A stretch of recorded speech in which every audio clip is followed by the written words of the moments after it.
एक बार स्टार्टिंग में और एक बार एंडिंग में यार guys. And who is recording? Shania for that one, this one I don't know.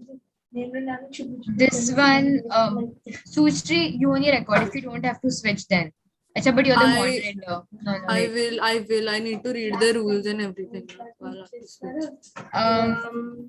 Lysandra, yeah, there. No, Lysandra, you don't switch then. Yeah, Lysandra, you record. Lisan, you're on mute. Also, dude, you can. Listen, Moses is ready to record. Just give him a call and tell him no. But only he'll have to leave at 4:30. Yeah, exactly. So no, don't give it to him. He'll have to leave at 4:30. Dance hai. Give him room 1 because room 1 में तो two teams are back. If Melita or someone is free, हम लोग उसको बोल सकते हैं क्या? Yeah, if that's okay with everyone. Even if you all record now, guys, you all can switch tabs. You all just cannot minimize. Oh, like I. But still, I don't want to take that risk. Don't take it. गलती से हो गया तो फिर नहीं होगा ही नहीं minimize. Pop-up आता है.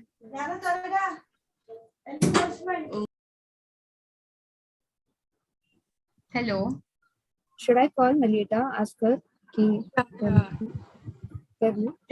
Yeah, okay. And Darren, you can start streaming. Huh?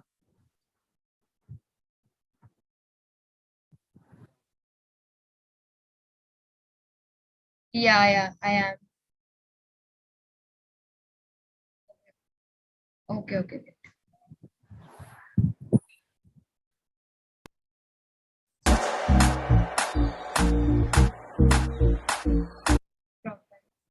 Okay, fine.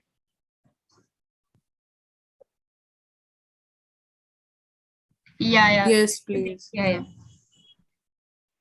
So I'll be sending the link, okay? फिर अभी the group and all of that. हाँ, let them start joining in. Time लगेगा.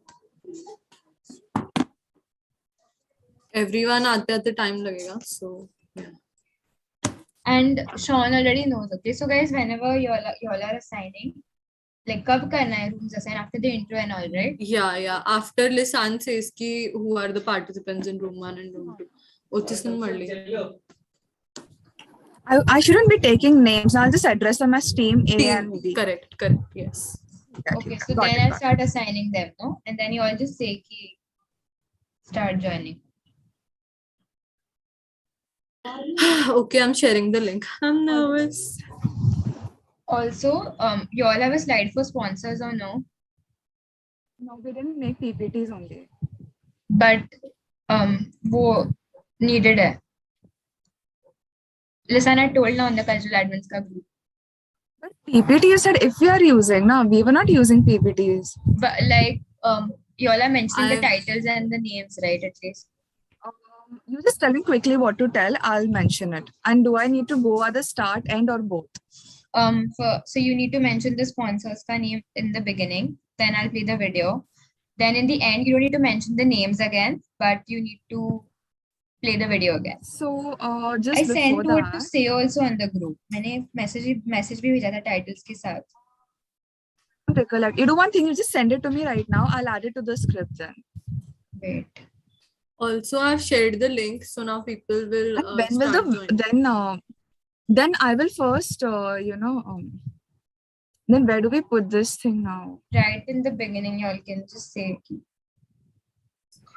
And if you all can make guys, Melita has agreed she's joining in. मैंने उसको link भेजा है. She'll record. And I'm also sending the link to Sharon को भेजा. Okay, then while what do you say? While introducing the judges, I will mention this. Is that all right, Chinmay? Yeah. Okay, let me just ask this. And after I introducing the judges, after I introducing sir को बोला. I'll be sending. Listen, after you introduce the judges, you will? Okay, after introducing the judges, we'll have the videos being played, okay? Let the videos be played and Marissa, then you introduce Elton. Is that okay?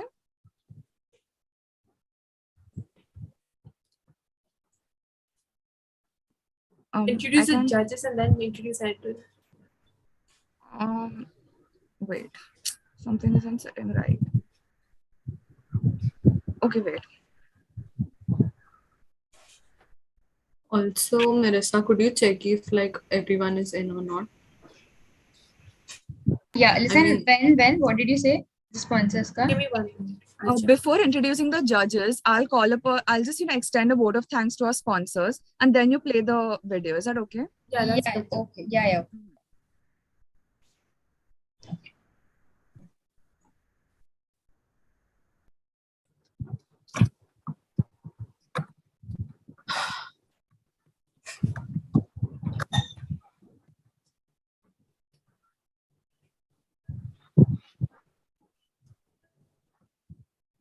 This is the link for room 2, right? The breakout room, which you just sent me, Chinmay. Room 2 is this. Okay, got it. Yeah, room 1 is that. Sean, Yes. I think you can like stream thoda sa early when they start na, so that we can share the link as soon as people start joining it. Acha, cool. ठीक है? Yeah. Angelica, just put this in the message, the YouTube wala Okay. message. This is the room 1 link, right? This is room 2. This Room 2. one. Okay.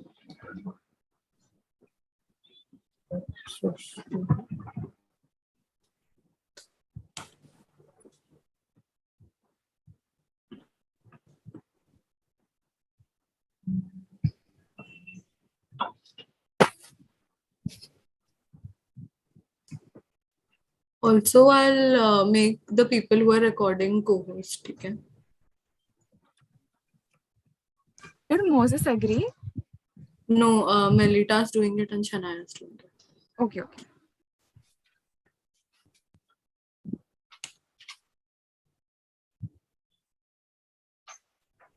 Okay, but I don't have an option to do that. So. Sushri, check your WhatsApp. I shared Who's the the message host? with The you. host will be able to do that. किसको बनाना है? Chinmay, हाँ. हाँ. Who do we have to make? Angelica Melita को बना. and मैं co-host हूँ already. Melita को बना. Melita. And who else? And Shania, Melita, but I Shania. don't see her in the meet. Is she there in the other room? Breakout Yeah. room. She's in the breakout room. Yeah, she's in the No. breakout. Okay, fine. No, she's not there. She's not there. Just Someone- make sure that she has the rights to record the meeting. She's not there only in the. She's not there. Yeah. एक बार इसको call करके बोलते हैं. Late out.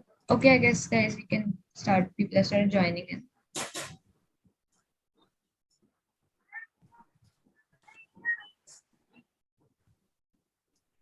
Also, it would be great if all the participants could just check their mics and videos if everything's fine. Just turn on your camera and unmute and speak.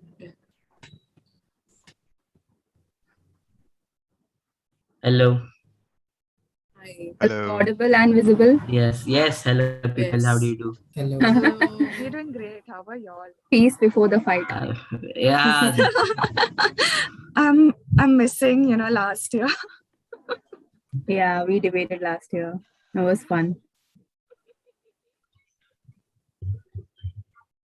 Also, just check if your Karang teammates आवाज could पण join. check कर. Also. Hello. Yeah. Yes, you're audible. We can hear you. This is room number 2. No, we'll do that later. Okay. Just join and make sure your partners are also joining. Both of you should be there.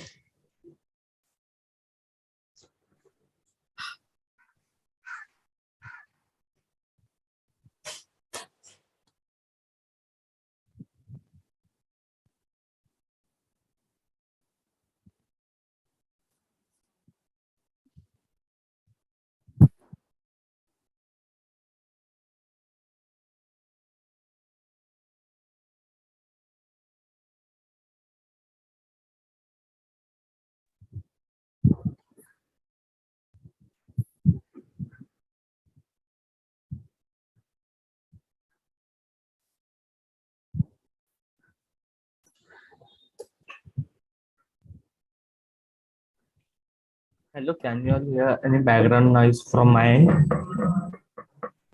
No. No. No.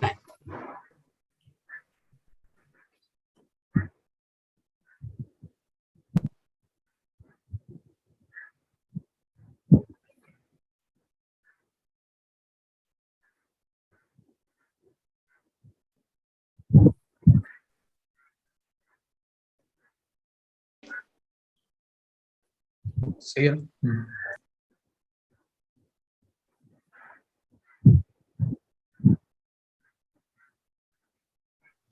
Chinmay, are you there? Chinmay, Yeah, tell me. I think Shania has joined. उसको ये बनाना, host बना, co-host banana.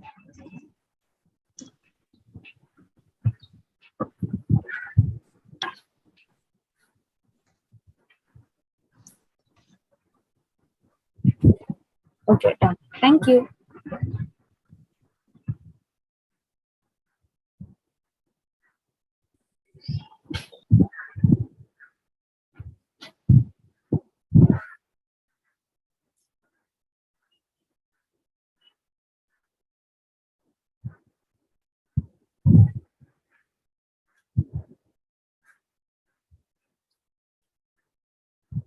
Most of the participants are here. I think we're waiting on a couple more.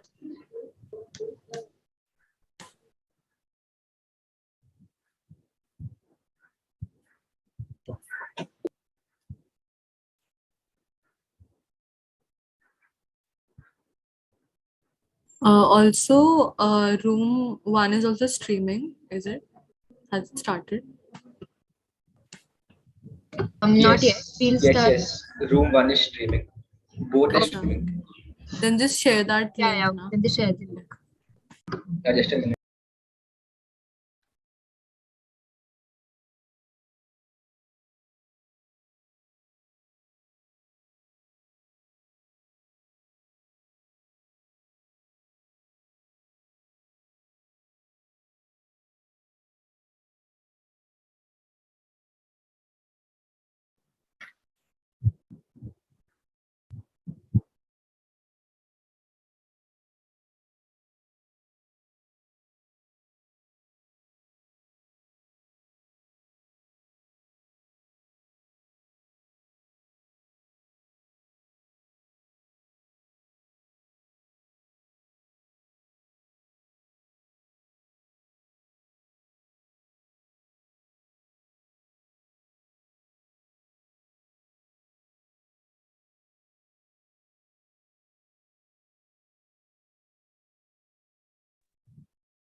I don't see Team I here. If anybody from TI is here, please let me know.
Uh, Team N, Disha, are you here? Yes, I am. I can't. Acha, your partner is with you. Yes, yes. Okay, fine.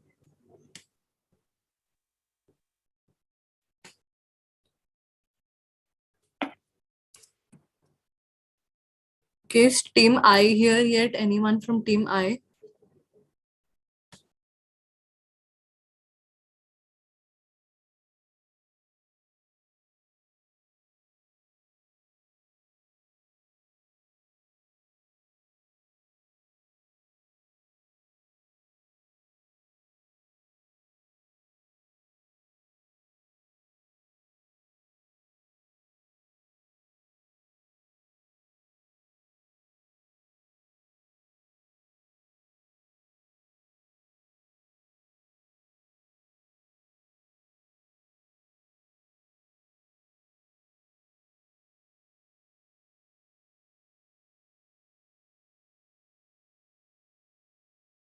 Okay, team I will be joining and then I think we can start.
Hello, Sushri.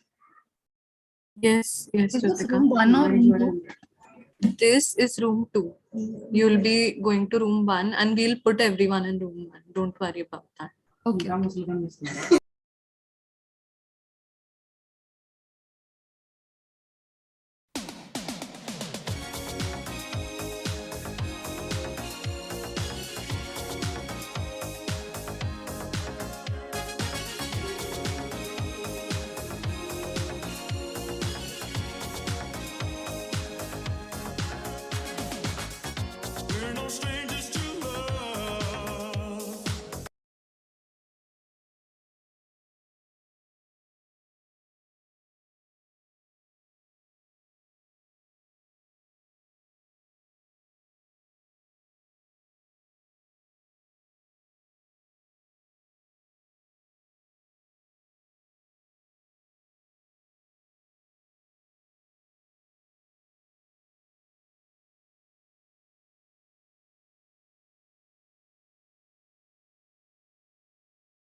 Sorry guys, we'll be starting in 2 minutes.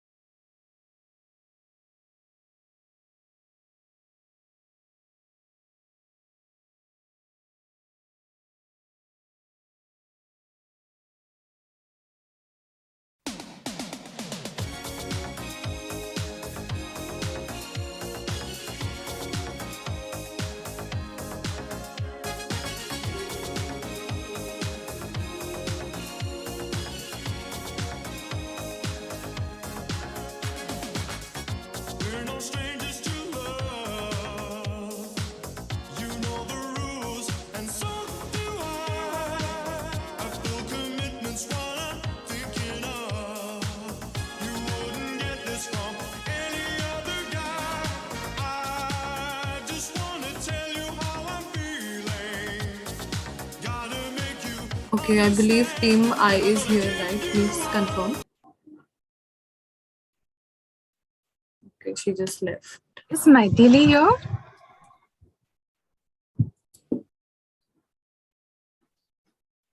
I just saw her, but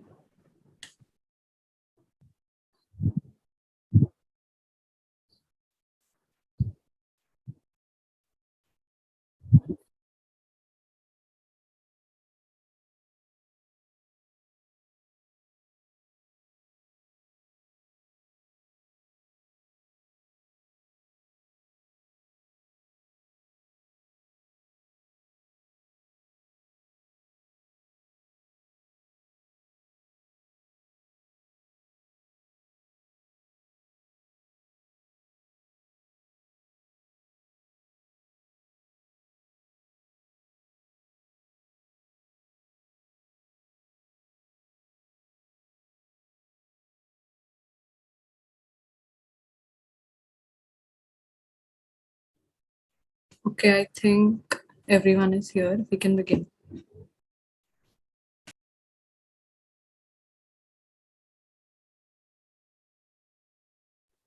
Maithili said she is joining your 5 minutes.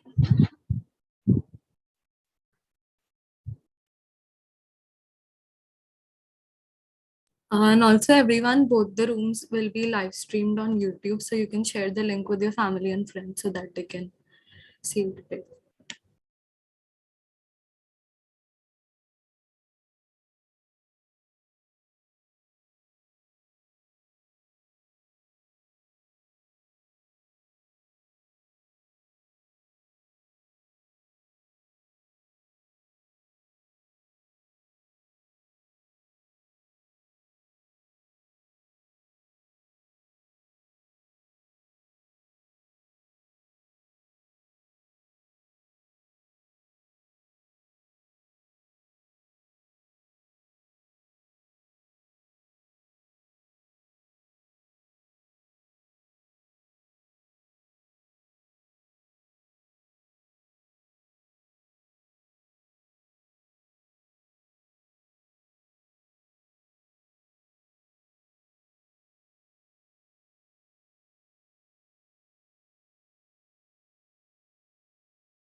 Also, the link for room 1 will be changed. So please wait, don't share this. We'll send the updated message. And we can start.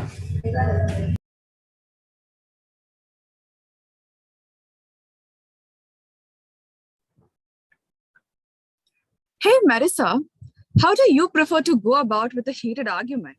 Recording in civilized progress. Or an uncivilized manner? Actually, I'd always prefer civilized, but that's so difficult given the fact how our emotions usually tends to get the better of us.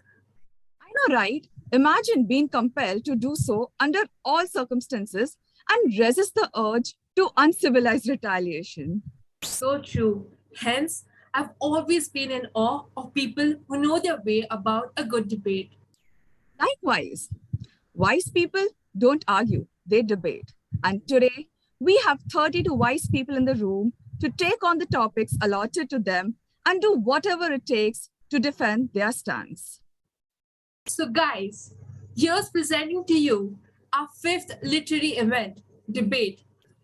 As literature comprises of the way one plays with words, sentences, and scripts, we first had people compete each other with mere words through word games. Then, by twisting a bunch of sentences that have gone down in history as classics, then we battled each other with ballads. And now we're presenting to you the fifth and the last live event of the literary committee, and that is none other than debate. I'd like to thank and extend a huge vote of gratitude to our sponsors, our course partner, Geeks for Geeks, our Green Goodies partner, Green Souls, the NGOs, GCWS and BIPA, our eco-friendly sponsors. Can we have the video?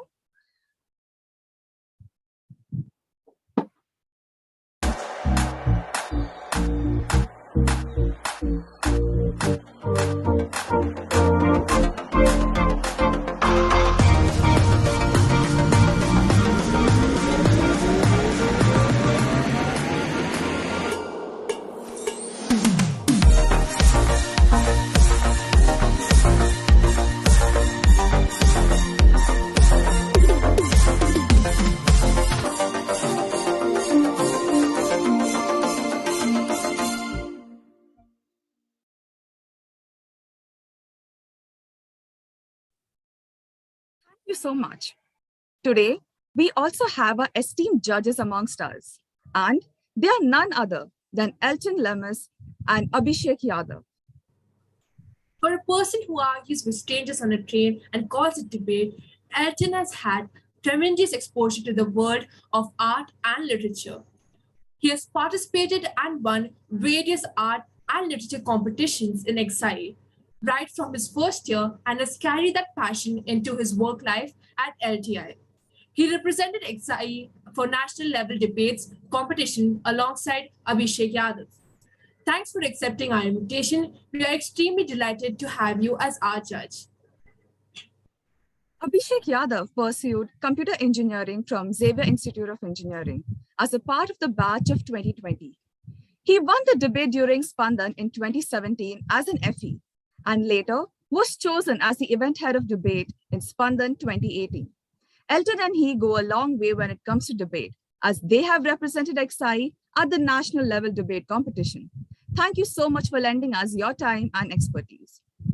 So now, I'd like to inform you that you would be required to join a breakout room, wherein room 1 would be judged by Elton Lemos and moderated by Jyotika Muthu, and room 2 would be judged by Abhishek Yadav and moderated by Sushi Nadimanti. So let's dive into it, shall we? I now call upon the HOD and the moderator of our event, Sushi Nadimanti, to guide us further. Over to you, Sushi. Okay, so thank you so much everyone for joining in. We're really grateful to have you. So as Lisan said, the first 8 teams will be sent via the breakout room to another room, and everyone else will remain in this room. Once that is done, we can start with the debates. Thank you.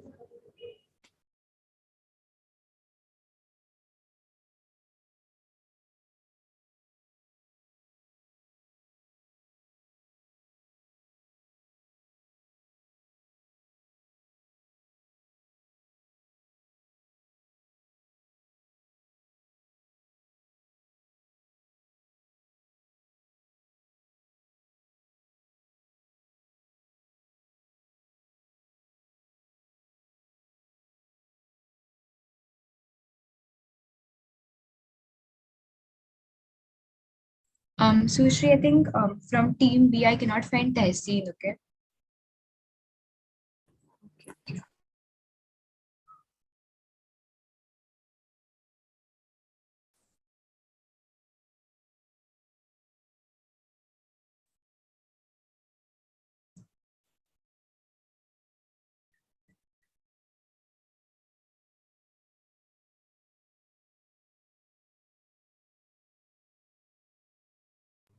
I'll be going to room 1, okay? All the best. And same with team E, Nishika Jha and Shweta Pandey. I'm not able to see. I can see them. I'll,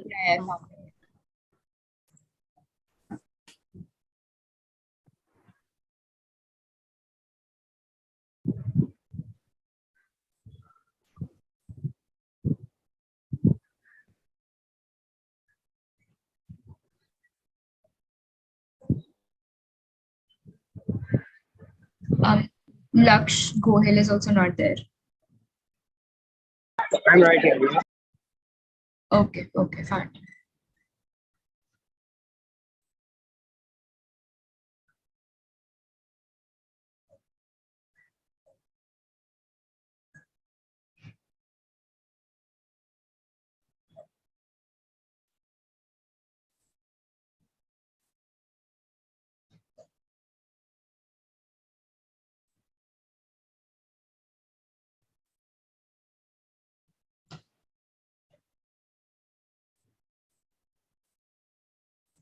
Yeah, I think we are done. Anyone else who's supposed to join room 1 and has not been assigned? Guys, you all can let me. From team A through team H is supposed to be in room 1. So if anyone from team A to H is over here, please let us know.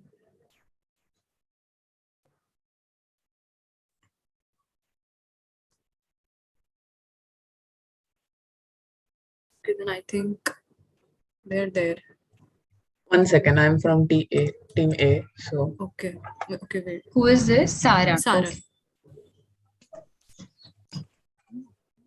Um, Sarang, you have been assigned. I think you have not. I just did it. Yeah. Okay.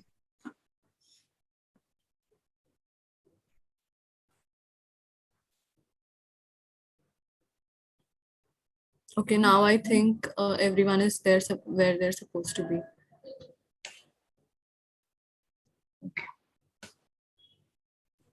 So we'll start. So before starting, very good afternoon to our judge, Abhishek Yadav. Abhishek, would you like to say a few words before starting? Yeah.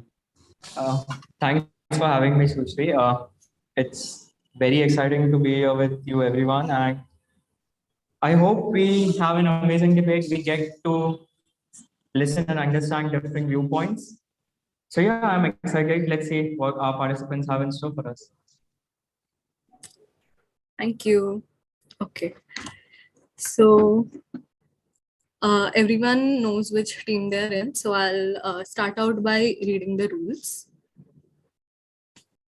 Okay. So there will be 2 members per team. And the rules are the proposition starts with the debate and the opposition raises the first point in the refutation round. One speaker from the team makes the opening speech while the other makes the closing speech. Personal comments of any kind directed against the opposite team are strictly prohibited. Participants cannot comment on the opposite team's stance or statements made in the previous debates of the competition. Negative marking will be there for exceeding time limit. No new points may be introduced in the closing speech. If a certain team does bring up a new point, the opposition may request the moderator an opportunity to point out the new points at the end of the closing speech. Discrepancies of any sort during the debate will be resolved at the moderator's discretion. The decision will be final and binding. Any electronic devices will not be allowed during the debate. Teams have a right to ask for a fact check if they feel that their opponent is misleading the debate. The moderator will be responsible for doing a fact check and his or her decision will be final. The time taken by the moderator to complete the fact check, however, will not be included in the time of the debate. The participants will be judged on the following criteria. Number 1, content.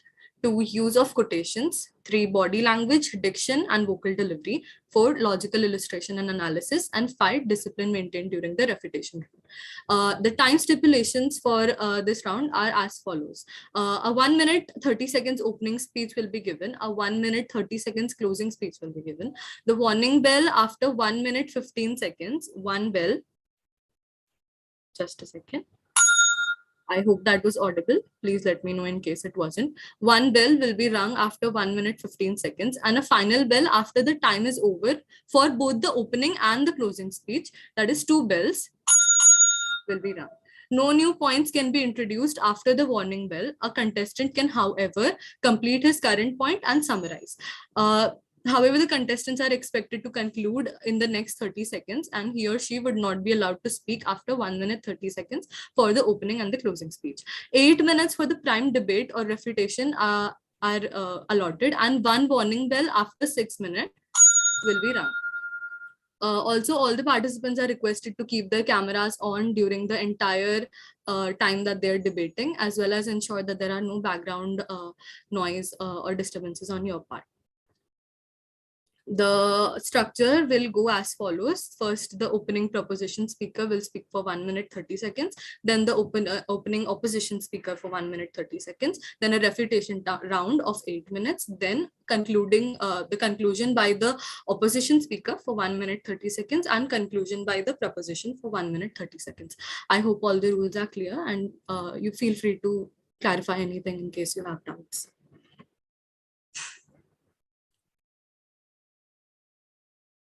Okay, so I assume the rules are clear. And are we good to go? Can we begin with the first debate? Abhishek? Yes. All right. So the first debate is Team I versus Team J. Can you please turn on your cameras? Yes.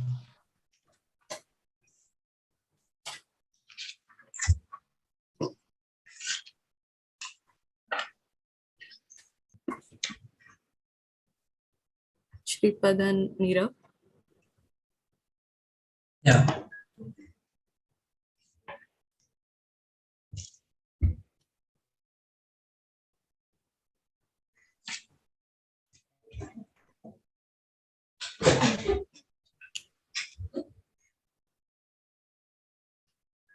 Shripad, Darshini, and Maithili, I can't see you guys. Alright, do you want to test your mics? Hi. Hi, we're here. Okay. Can you hear me? Yes, you're audible. Can you hear me? I can hear you, but okay, you have another camera. Yes. All right. So your resolution is feminism means equality. The house believes that the true meaning is lost in today's world. Maithili and Darshini are in the proposition, team I, and Shripad and Neerav, team J, are in the opposition. Okay, Understood.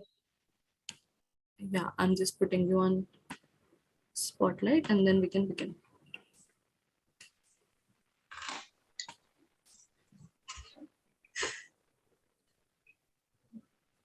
Okay, the proposition may start with their opening speech.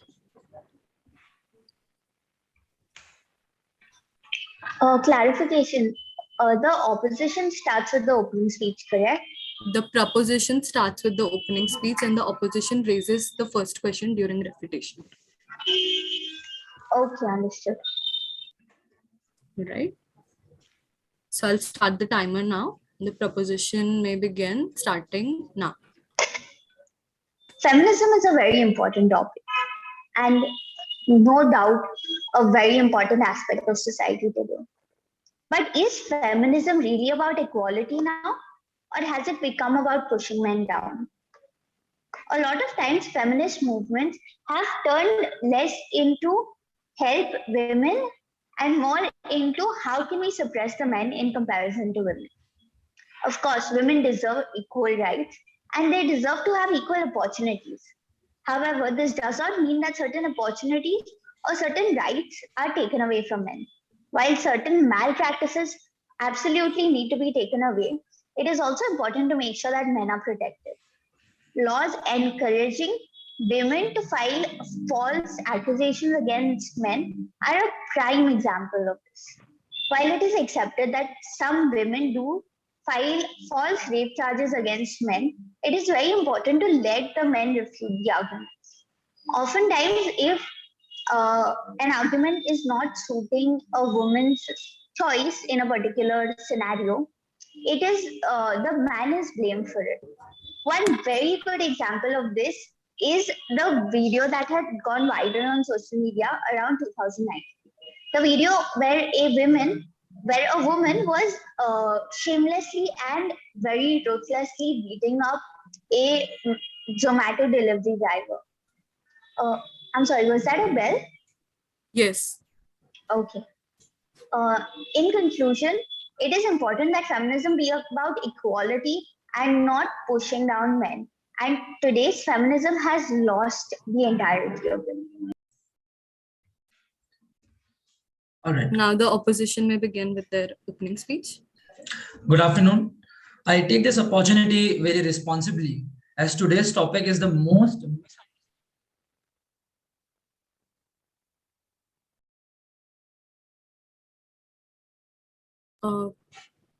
Neerav, you're not audible.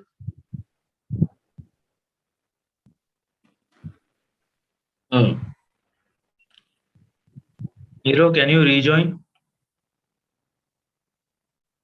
Please. No.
Join with the computer audio.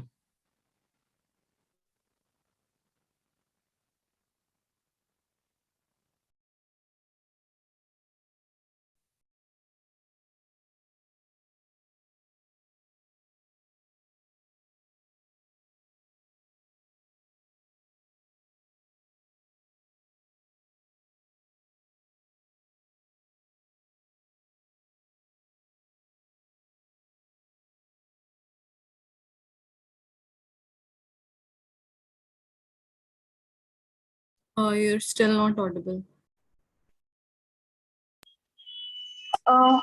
Is it possible for you to join with another device, maybe your phone? Please try that.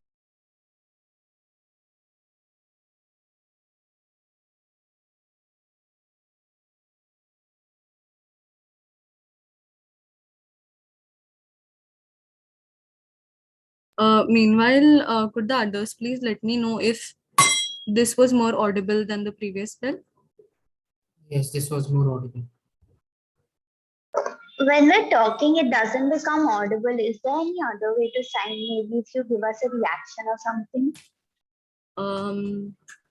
I can say 115, but that just doesn't need to break your. Maybe put it in the chat box. Fine, but you need to keep an eye on the chat box in that case. I think the bell वाला ही अच्छा है क्योंकि chat box देखने के लिए उतना time नहीं मिलेगा फटाक से. Okay, I'll do both.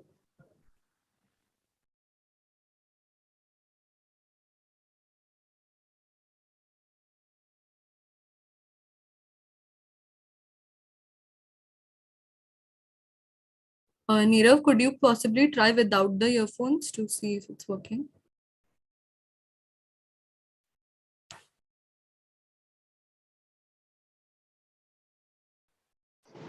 Hello? Yes, you're audible, but there's an echo. Echo, I guess. Can you hear it too, Sushri? Hello? Yes, yes. Yeah, now it's okay. Now it's okay. Is it all right now? Yes, Yeah, all yes. right. Go ahead. Okay. So, opposition, you may start with your opening speech again. Your time starts now.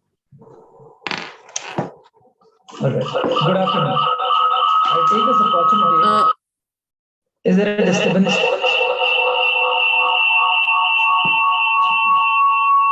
There's still an echo. There's still an echo.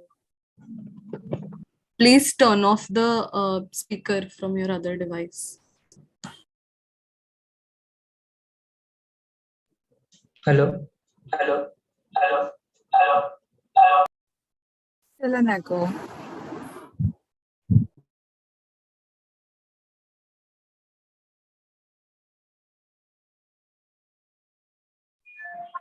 Now is it all right? Yeah.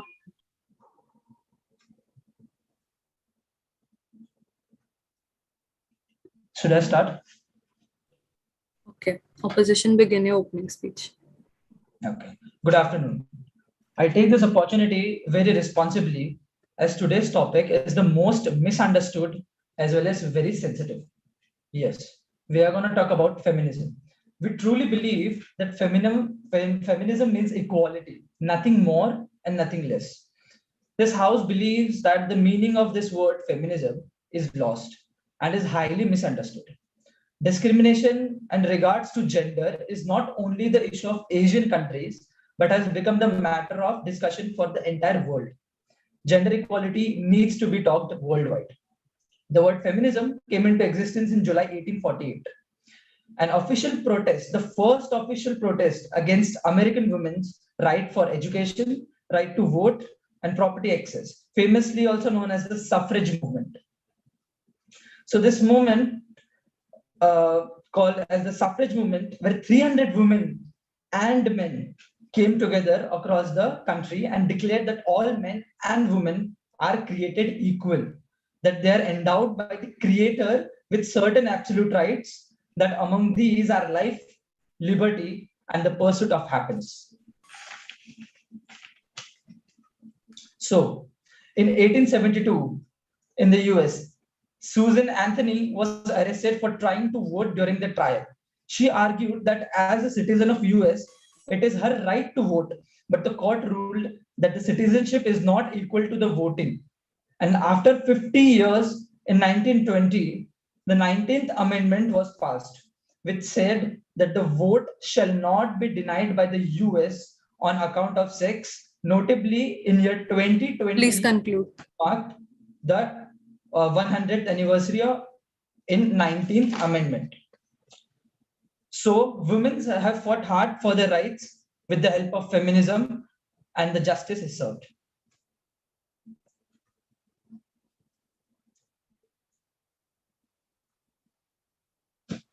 Okay. Then the 8 minutes for the refutation round start now. Can we just be given 5 minutes? Not 5 minutes, sorry, 30 seconds. For what? Just No, to. you have to start now. Okay. Yeah, the timer starts now.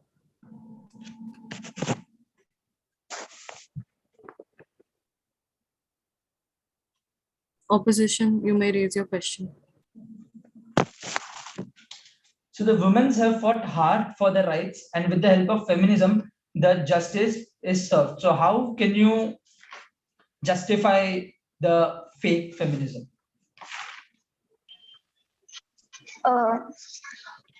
Thank you so much for the question, respected delegate. The answer to this would be that nowhere in our opening statement have we claimed that feminism is fake or there is some sort of fake feminism going on. The emphasis of the team was that while feminism is very beneficial for women, it is also happening that instead of promoting gender equality, the other genders being forced to kneel, or even the other gender is trying to suppress it because of feminism or in the name of feminism. No.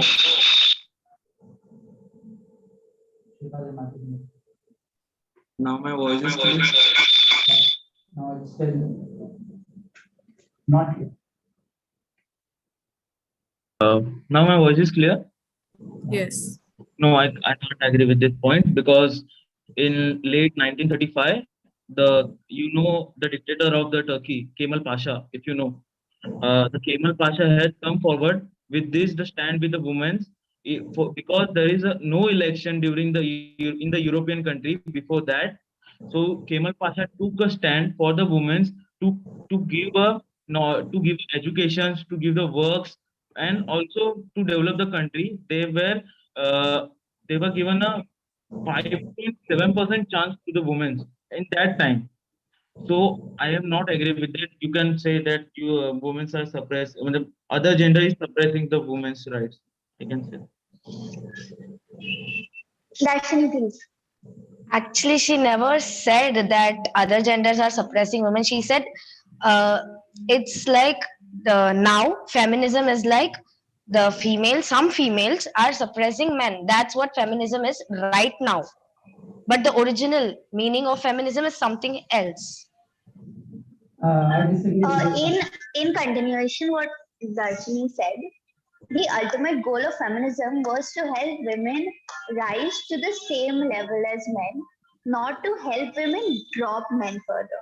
The entire point of the argument is that while women are being risen, it is also happening that in a competitive spirit, many men are being pushed down for no reason. And the entirety of feminism for equal gender, for genders having equal rights. And when I say genders, I don't only mean men or females.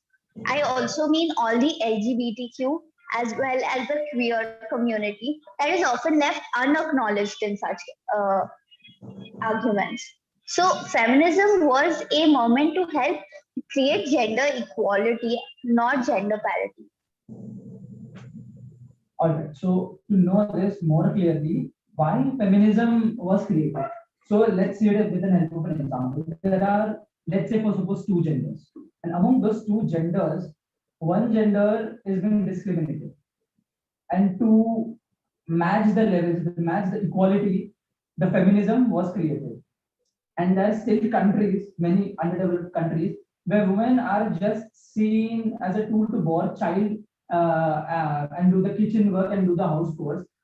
And the countries like US, the civilized countries, even they are trying to erase this issue because, as I said in my opening speech, and also I would like to address that it took US 50 years to just prove that a woman can cast a vote. And there are still other underdeveloped countries where the women are not treated equally.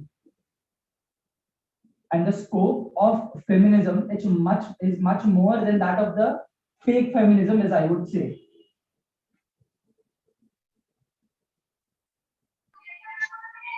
Uh, just one second. Okay, so in your statement, are you telling that the underdeveloped or the those cities are uncivilized? Yes. So when you mention that US is a civilized society, are you implying that developing or underdeveloped nations that are still working on their development are uncivilized? Just let me confirm this. Because I believe when I say a country is developed and civilized, I mean the awareness of feminism. I am trying to point out the awareness. Whereas in underdevelopment countries, the lack of knowledge means the lack of awareness. So the more civilized country, they are more aware. So they know that what is the place of women in a society and they treat accordingly. And just even to prove that it took them 50 years. So and also there's the less amount of awareness in other countries as well. So even the scope of which the feminism is spreading, the awareness is less, and so the scope of the fake feminism is much less than that of the problem of the inequality of the women. Okay. If I would like to question my respected opponent, exactly what do they mean by gender equality? Okay, are we allowed to ask questions? Yes, this is just a warning bell. So I would like to ask my respected opponents, what exactly do you think gender equality would look like in terms of feminism, given that you are supporting the argument that feminism is still pushing gender equality? Feminism started because there was gender inequality. If in the first place, if there wasn't gender inequality, the feminism wouldn't have even take place, right? Because if there are two genders, if one gender has been discriminated, in order to match the equality in the society, the feminism was created. For an example, if there are two genders, men and women, if men were suppressed, if men feel inferior to women, then there might be another term, but the same process. Here, there are two genders where the females are suppressed and they feel inferior to the men and other genders. So, in order to erase that gap, feminism was created. So, we believe equality means equal rights to every gender, as you mentioned, LGBT, men's, and other genders as well. So, equality means the same place in the society with same rights without any inequalities. Is there any one country the opposition would like to name that they feel is particularly promoting gender equality? Promoting gender inequality. For Turkey. I'm sorry? We stated in the debate as well that Turkey is the country that the Shripad talked about. Yes. There is a Turkey and other, there are Arab countries, but I will make sure there is one country like Turkey. Okay, so your time for the refutation is up. Opposition may conclude their speech. So with the facts and points, sorry. I want to conclude this speech, I think. So with this facts and point, we have made clear that that we have explained and we have convinced you that the feminism is not always the men and women. It's all about the people versus prejudice. It's not about to losing their rights or if the woman gains more. Opportunity should be equal for men as well as women. Wages, rights, social status, and economical status need to be equal. Fine, as we said, this feminism is nothing more, nothing less. Thank you.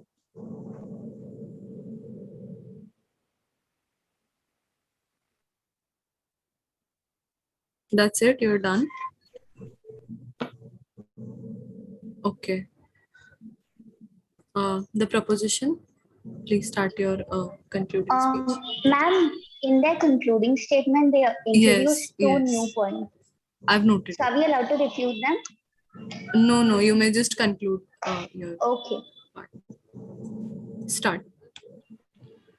Okay, so the topic actually was that feminism, the meaning of feminism is changing today. So I would like to conclude that the original meaning of feminism was equality, to raise women to the status of men, like um, bringing fighting for equal rights for the women. But now when we see this generation, the original meaning of feminism is fading out, and people, particularly some females, are actually using feminism in a very wrong way. Like there are many incidents happened which actually portrays women in a very wrong way. So I would like to say, like, conclude that now feminism, the original meaning of feminism has actually changed a lot in India. Thank you. All right. Abhishek, Yes, Sushil. would you like to ask any questions or comment? We'll do it once we have closing statements from both sides. These were the closing statements, I believe. Okay. Okay, so I'd like to ask a question to Team I first. Team I? Yes, sir. So, in your opening statement, as well as in your opposition's opening statement, you both referred to feminism and equality. Okay, so you're trying to relate feminism on one side and equality on one side. So, is it just that, it's just equality that should be related to feminism, or you should have other things as well on that side? So I believe feminism is a very deep and layered concept. When you come into feminism, it's not only about whether it is based on equality, but also a lot of protection as well as necessary securities that are required for women to actually inhabit in society. And to explain that whole thing in 1.5 minutes, and also while we are against the topic that feminism is not actually about equality anymore, it gets a little difficult when we're in this debate form. Okay, fair enough. So for Team J, I'd like to ask, when you were doing your opening segment, you gave us some history about, how everything started and everything about that related. But do you think, your points could have been much better, or, you sort of deviated away from the topic rather than staying in the topic and staying what the motion was about?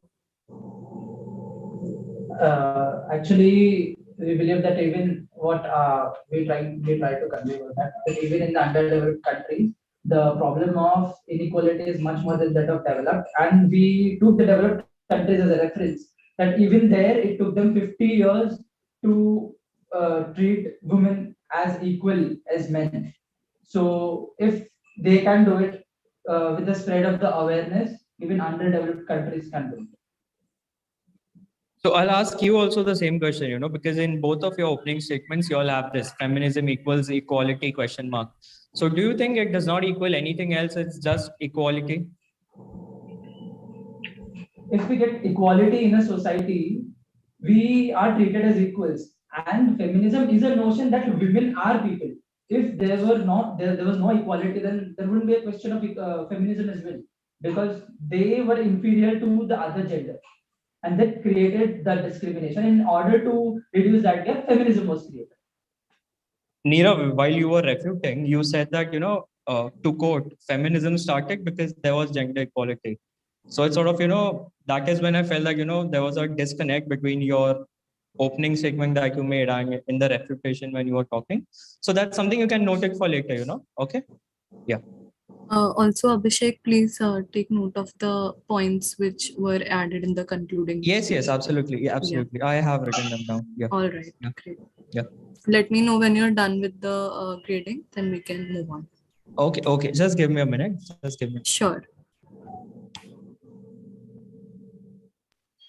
OC team, are we supposed to stay in the same meeting until you guys announce the results, or are we supposed to leave? You can stay.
Yes, we can move on to the next teams. All right. Just a second.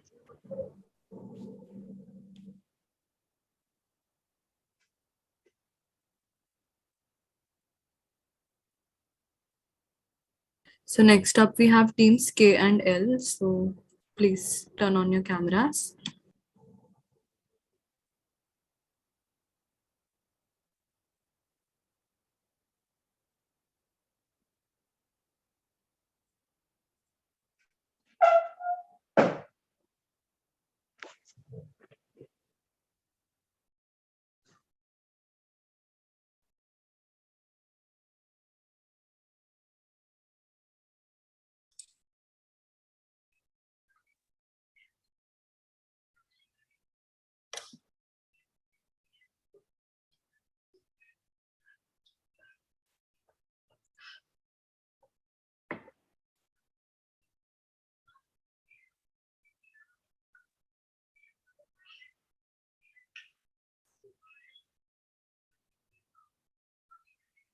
Okay, so teams K and L are debating over the resolution that the House believes developed countries are morally obliged to fight climate change. Kritika and Spencer, team K, are in the proposition, and Rohit and Brian, team L, are in the opposition. Are we ready? Yeah. Do you have a mic check? If I'm audible? Yeah, go ahead. Feel free. Sushri, can you confirm if everyone is audible and they're not having network issues? Yes, we are audible. If I believe we are audible. Yes, you're audible. Brian's audible. Yeah. Okay. Hello, everyone. Cool. Also, would you all prefer the bell, or should I put it in the chat box?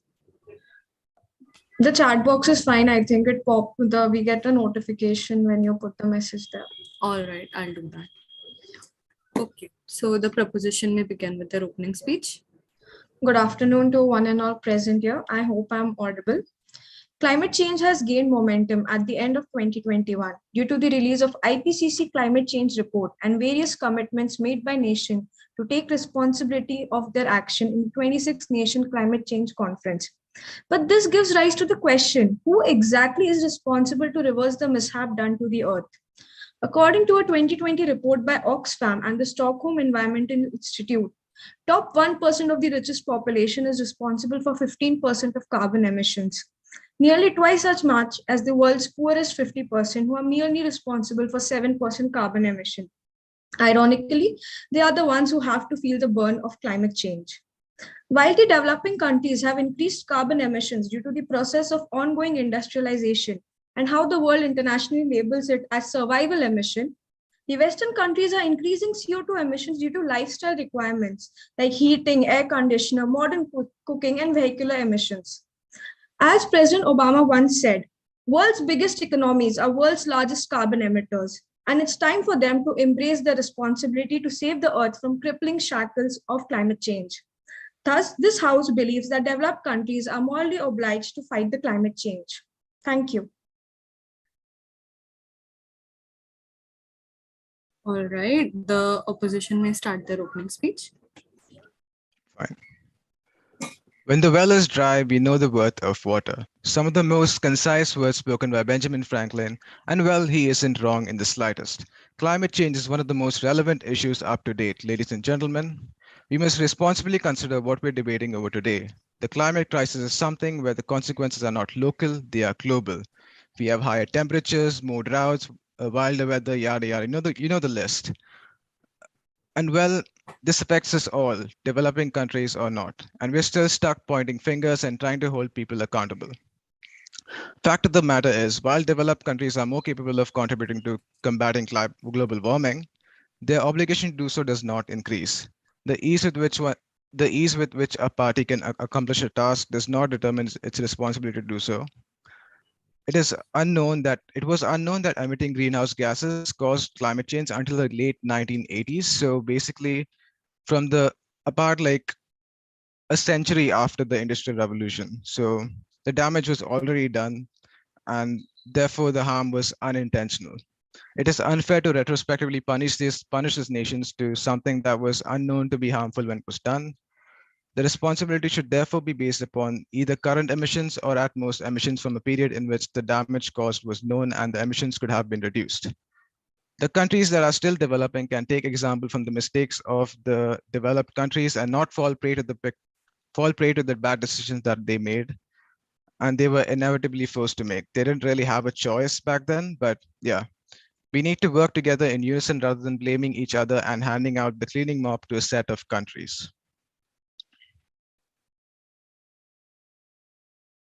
All right, great. So we may begin with the debate. I'd like to put forth a question to the opposition.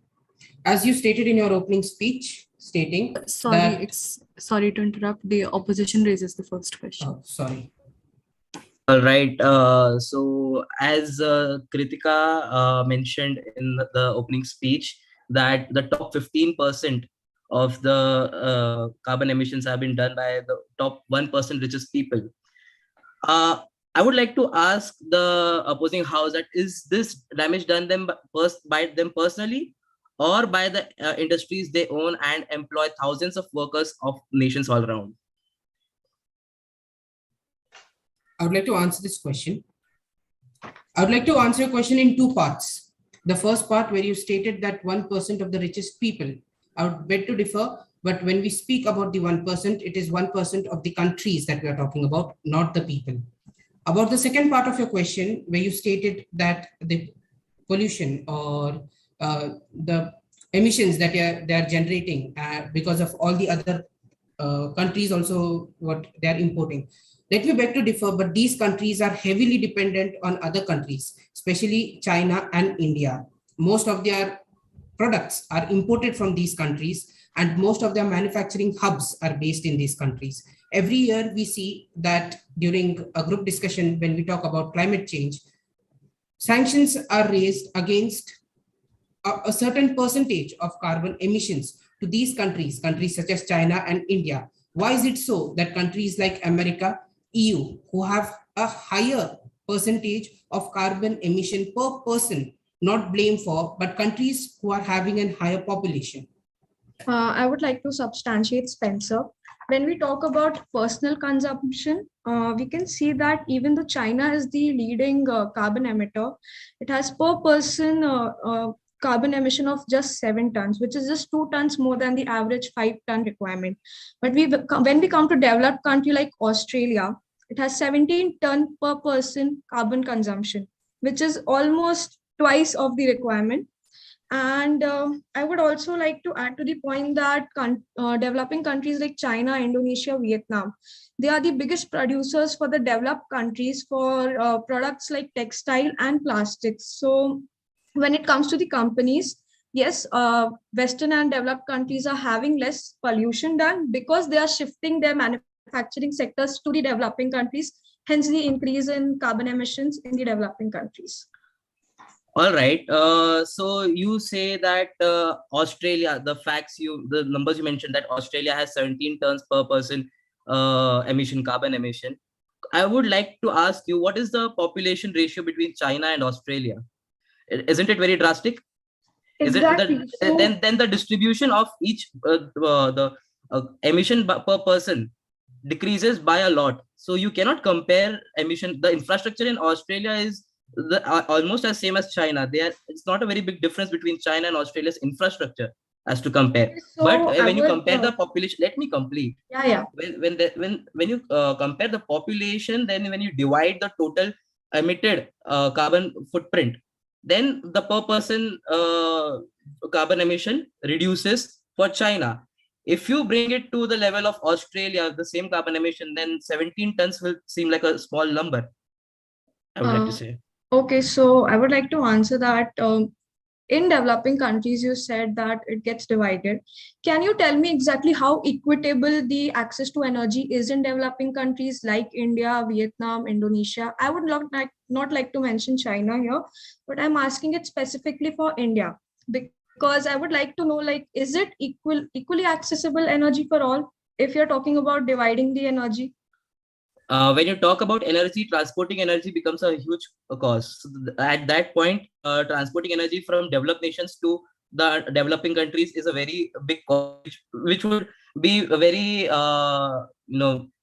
which would not make sense when transporting energy. Whereas in India, as you say, almost 13% of the energy used is renewable energy. And as we speak, we know nuclear power plants in India are doing research to bring out the best and energy conservation.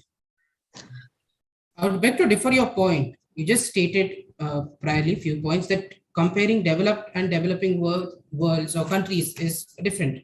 But I beg to differ because when we talk about developing and developed countries, the carbon emission per person is different from what a person in a developed country would generate than a person in a developing country would generate. Same way we talk as a country. When you said that Australia, although being less in population, I would like to inform you that Australia is a developed country. Yet a developed country like Australia is 92% dependent on coal energy and not changing to a renewable source of energy. Similarly, most of their carbon emissions are not just required for personal or like population growth, which is very important for a developing country. While as the carbon emissions generated from these developed countries are mostly generated due to wealth. As the amount of wealth increases for a person, the carbon emission directly increases, which is quite seen in recent years, especially in China's growth. I would like to substantiate Spencer's point. Just 1 second. When it comes to within the country, you told India is working tremendously in the renewable sector. But in India, according to International Energy Agency, 660 million people still are dependent on conventional sources of energy, that is wood and coal, to cook their meals. So when it comes to electricity, they are still dependent on kerosene. China is still generating more than 60% of its electricity on the basis of coal. So within the countries also, even if these countries have a good climate plan, it's not equitably accessed. So what would you like to comment on that? So while answering first, I would like to answer the question asked first about the population and Australia's growth. It is a very simple thing that you guys are telling me that the money in the bank is equal to the emission given out, because all of your points are ringing out the same thing, that wealth is equal to pollution. The person who has more wealth brings out the more pollution, and in terms of climate change. And I'm not denying the fact that there is emissions, but the distribution is very uncertain, and for that every country in the world has to work together. And you cannot just point out fingers, because most of this coal generation, the electricity from coal generation, if it would have been that easy to change from coal to renewable sources, the world would have done, and we would not be having this debate. It is not radical to change from coal to different renewable sources of energy drastically.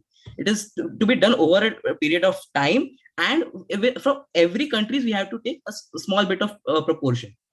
Okay, so please keep in mind that we are debating about if the countries are responsible to fight climate change, not how they are generating and using their energy.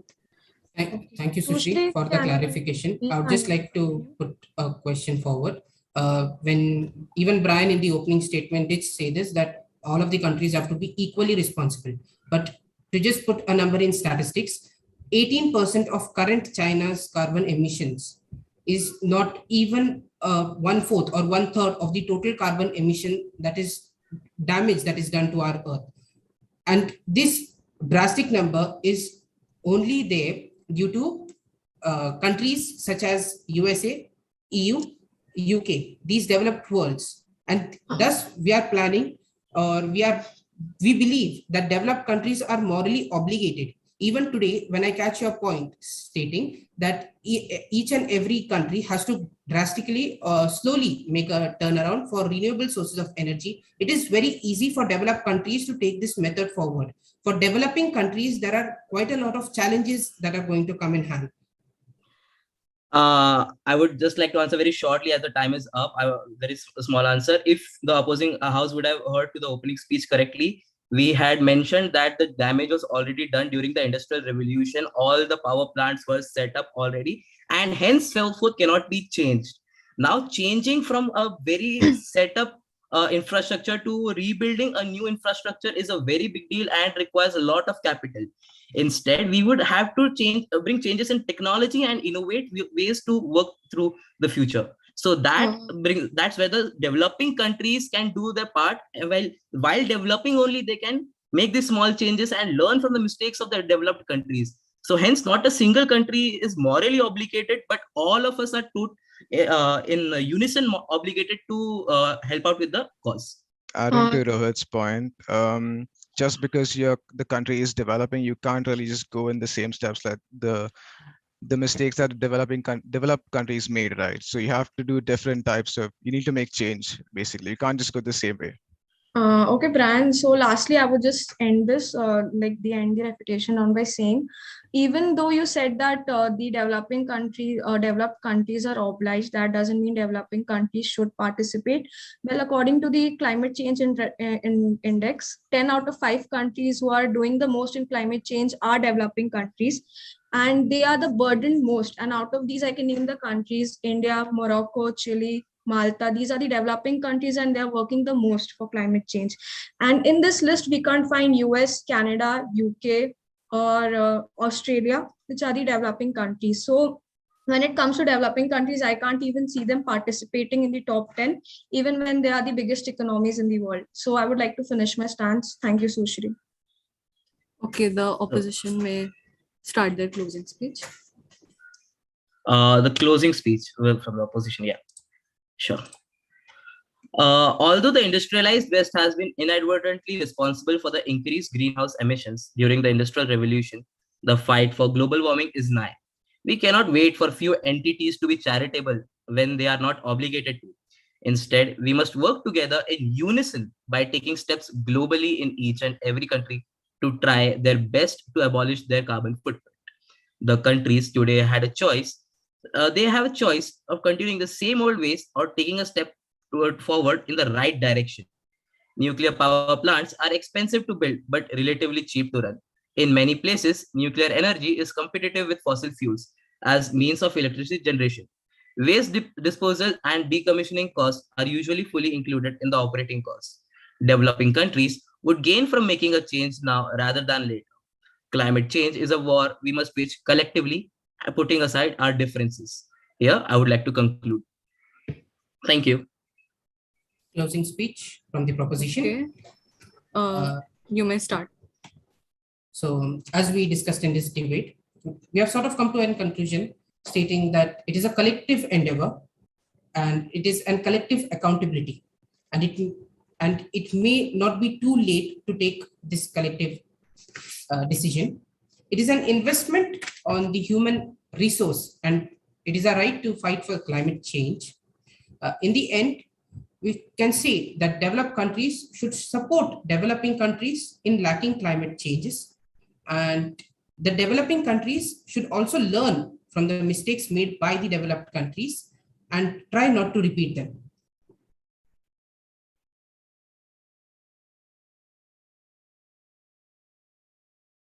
Okay, you're done. Yes, thank you. All right, Abhishek. Yeah, Sushri, we are done.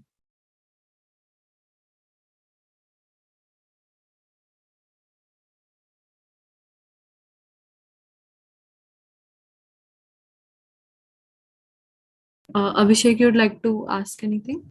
Yes, yes. So, I think, this was a debate, that could have probably been much better, I say. Because, I found that, okay, there were a lot of statistics that were given out, but especially in the refutation round, when you are making your own statements, refuting the opposition statements. So I felt, somewhere they were broken.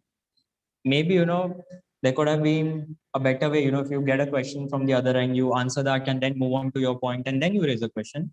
So I felt the refutation could have been a bit better, but the opening statements were pretty awesome, I would say. They were they were near perfect, I think, from both sides, the opening statements were near perfect. And so, okay, I noticed this in the first debate as well and this one as well, that while you're concluding, that sucker punch is not there. That's a general feedback that I like to give, that when you're concluding, you want to, ensure that, the audience goes with your opinion and, they finally can say that, yes, this is correct. This is the motion that was there and this is right. So yeah, that's a gang. I don't think I have any questions as such, very specifically. So Sushi, just give me a moment, I'll grade them and then I'll let you know. Yes, Yeah, okay. thank you. And thank you guys. And also after this, Abhishek, Elton, we'll have to talk to Elton for a moment, okay? So there'll be like a 10 minutes break for all the participants. Okay, okay.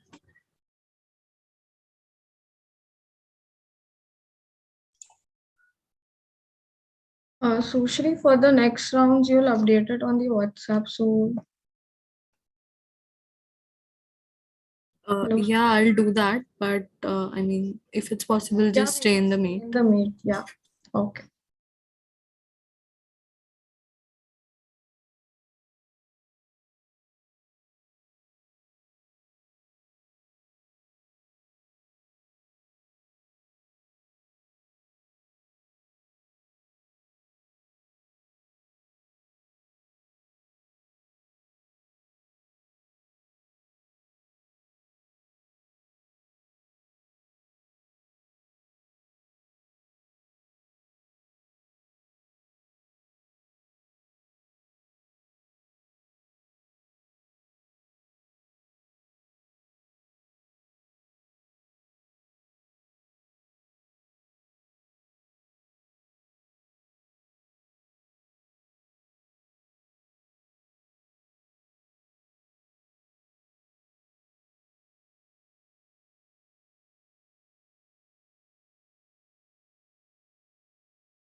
Yes, so I have finished grading them. Okay, Chinmay, are you here? Yeah, I'm here. Yeah, could you please put me and Abhishek in room 1? Yeah, that's right. Okay.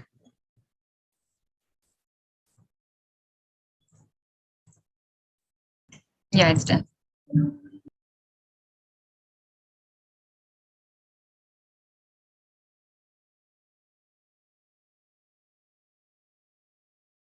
Recording stopped.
Hello.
All right. Thank you so much for waiting, everyone. I think we can continue with the debates now. Recording in progress.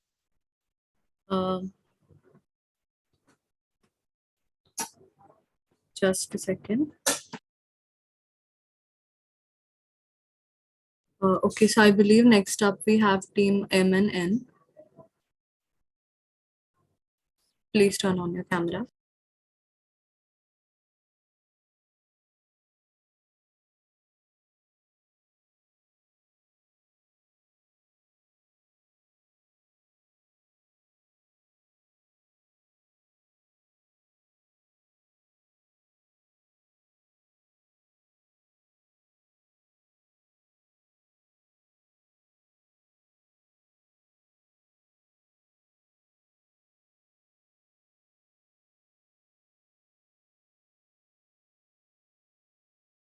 Supriya, your partner.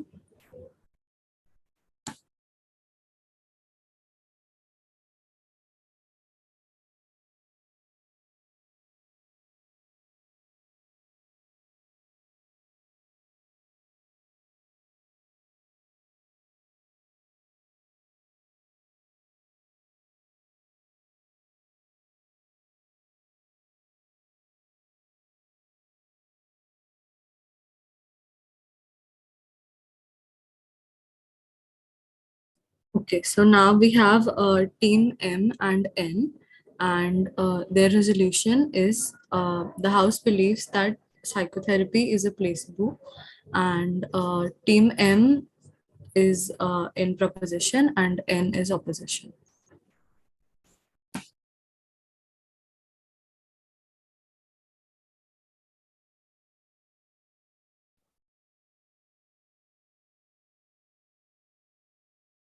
Should I start? Can everyone test their audios once before beginning? Hello, hello. Yeah, Ritesh, you're audible. I'm audible. Your voice is very low, very faint. Could you speak I'm louder? audible. Hello. Yes, yes, you're audible now. Are we audible? Yeah, you're audible too. Okay. Thank you. Abhishek, we're ready, right? Yes. Okay. Yes. So the proposition may begin with the opening speech now. Okay, so good afternoon, everyone. We would like to start by asking the question that what is psychotherapy or placebo? What is placebo?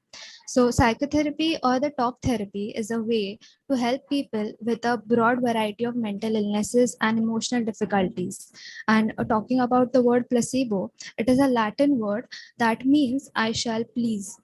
So the word was first used in the context of medicine in the 18th century when it was applied to the medicines that were in a sense insincere, that is they were fake.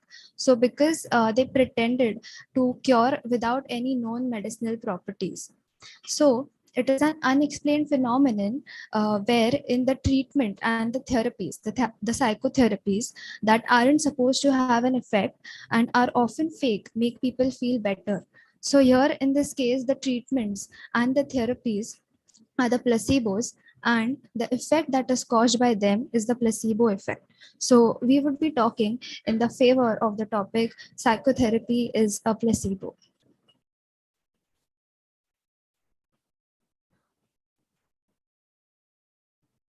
All right, the opposition may start with their opening speech. Thank you.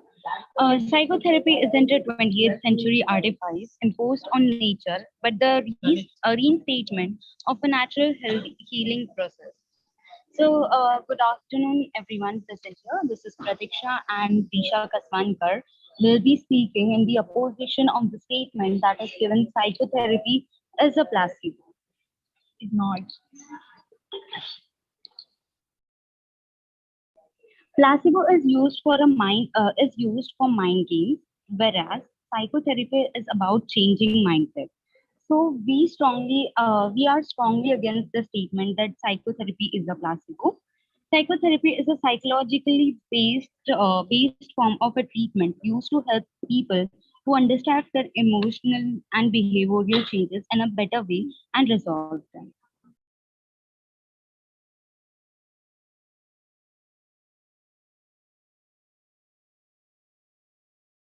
Okay, so now henceforth moving on in this debates, keep in mind that each question answer Segment should last only like 1 minute. Don't drag it out. Every team should get an opportunity to ask a question. So one team asks a question, you answer, and then again the other team asks the question, and so on. So with that being said, please start the refutation round containing consisting of 8 minutes starting now. Opposition may raise a question.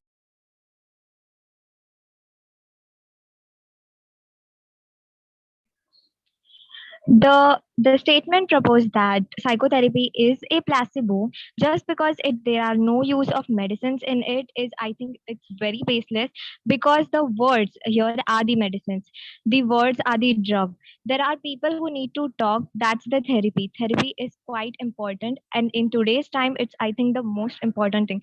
So because if you call the psychotherapy a placebo just because it involves no specific drug or no specific medicine, it's quite wrong, as the words are medicines here. Okay, I would like to answer to that. Psychotherapy, as you first said, there is no medicine. I don't agree with you. There are some few medicines subscribed, but that isn't a part of a placebo. And also, the strategies used by the therapist are all that has been used in the past. Nothing is new that they experiment or something, which has only worked in the past with the same disease caused the same disease which has experienced by some other person. They just implement on other same from all the patients.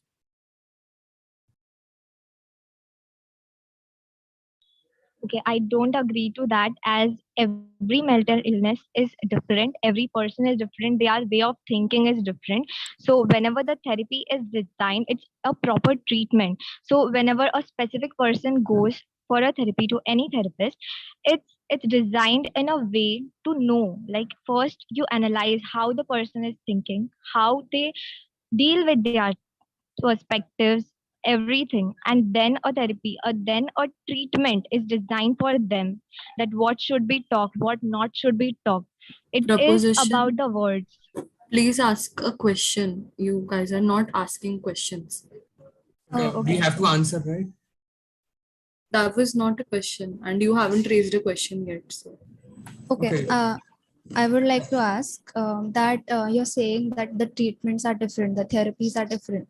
So psychotherapy is actually a therapy which is done between a psychotherapist and a patient.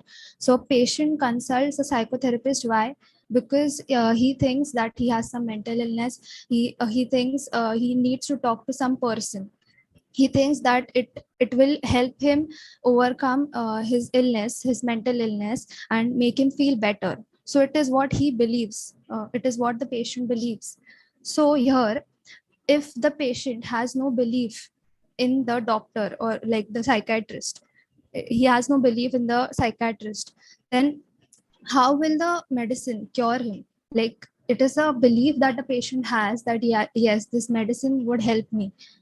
That belief is the placebo that is acting here in the psychotherapy. So what do you think about this point, that if there is no belief, would the medicine actually help him? Okay, so if there is no belief, what you say is, if there is no belief, the medicines won't act or the therapy won't work. But I really don't agree to it, because not everyone who goes for a therapy is actually having that hope.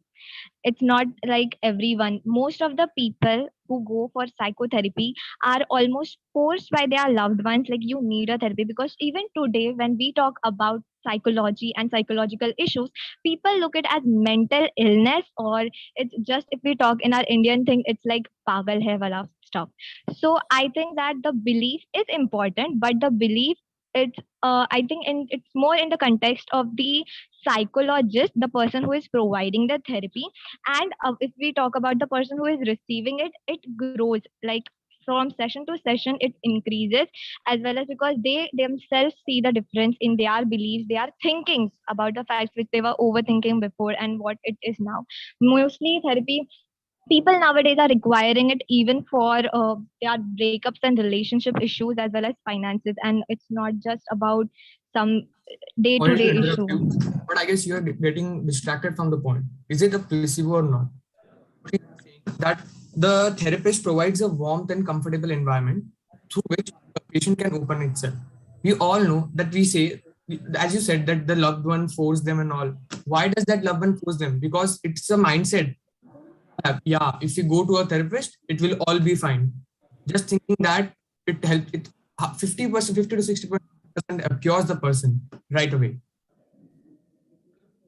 Don't you think that's a factor that the belief is there? You said the loved ones force them, but even the loved one thinks, right? Like the therapist would work. Therapist always works. Like it's a mindset. Like yeah, it's the last option we have, so it's definitely going to work. See, it's the hope that everyone has when we talk about this psychologist and the therapy, but it can't always be about the mind because it is not actually. The thing is, whenever therapy is provided, it's people share their thoughts and their opinions. It's more about the feelings, how their brain eventually thinks about stuff. So even though there is hope and about the loved ones or maybe the person itself, but it includes a lot depending upon the treatment that they are getting, their sessions, how they work on. You said Opposition, please ask a question. Yeah.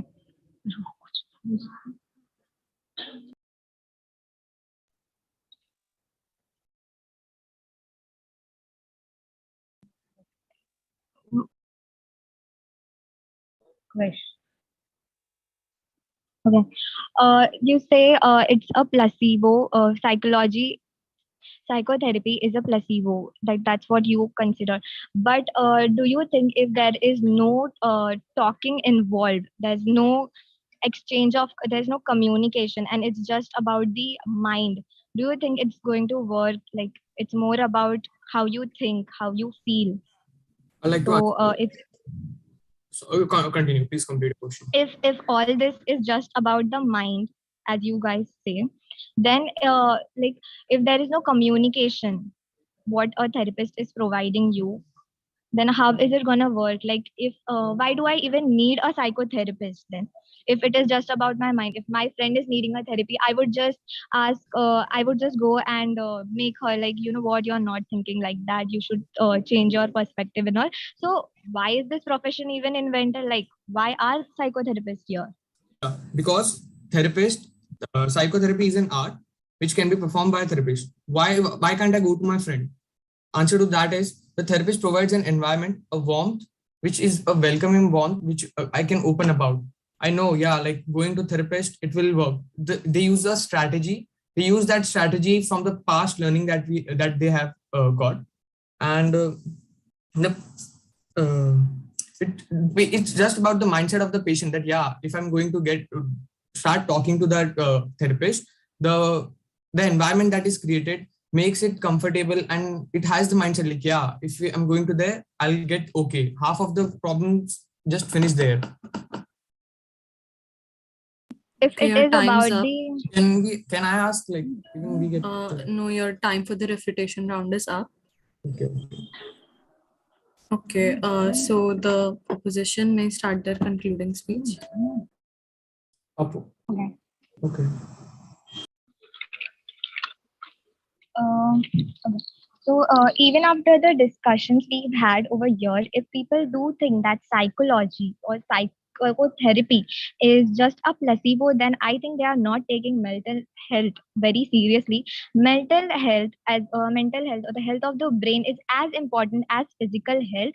Mind also needs, brain also needs the therapy. It also has its own pain which cannot be seen, so it is just possible to relieve that stress, relieve that pain through talking, and that is what psychotherapy provides. It makes people open up their minds, and also it kind of changes their perspective over things. Psychotherapy helps you develop problem solving skills, builds your confidence, and becomes more self and to become more self aware.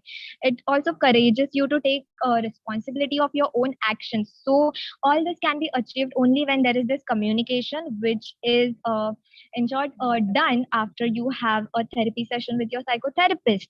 So I would like to conclude that we need to take mental health more on a serious platform and on seriously and think about it, and not just take psychotherapy just as a placebo or drug which is inactive, because it is as active as any other therapy, any other medicine, because words are the medicine here. All right, proposition, start with your concluding speech. So I would like to conclude with the point saying we never ever said that communication doesn't help. In fact, it's the communication and the warmth provided. You have to conclude your points, not Yeah, I'm answer. just concluding. Like, yeah, we were said that it was the okay, I missed that. Sure. Sorry. Okay, so I'll conclude now. Psychotherapy is an art, not a science. From the experience of the mentors, we know which techniques which work best with which problems. Certain techniques are used to help clients with phobias and other techniques to help with clients with depression. I'd like to highlight at the end of the day, it is the quality of the therapist-patient relationship that is the primary curative factor in psychotherapy. At least in part, psychotherapy's effectiveness seems to reside in the placebo effect. Thus, psychotherapy is a placebo. Thank you. Okay, thank you, teams M and N. Abhishek, would you like to ask them anything? No, I do not have any particular questions as such, but I can give them some feedback that I noted. So Supriya's opening statement was pretty strong, I would say. It did, because when you're explaining the motion and you're the first speaker, it depends on you that, you explain the words. And when you have words like psychotherapy and placebo, she did a very good job of explaining the words and then bringing a point. So yeah, it could have been a bit more stronger towards the end, but that was correct. While in the refutation, I felt like, it could have been a bit more better. They could have asked exact questions, because during the refutation, it sort of felt as if we deviated away from the topic and we were not exactly on the topic. But there was one very good line that was said, that belief is the placebo here. So that was, a very good thing here. So yeah, that was it. And Sushri, just give me a couple minutes. I'll grade them and I'll let you know. Okay. Yes, sure. Okay. Thank you for the feedback. Thank you.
We can move on to the next team.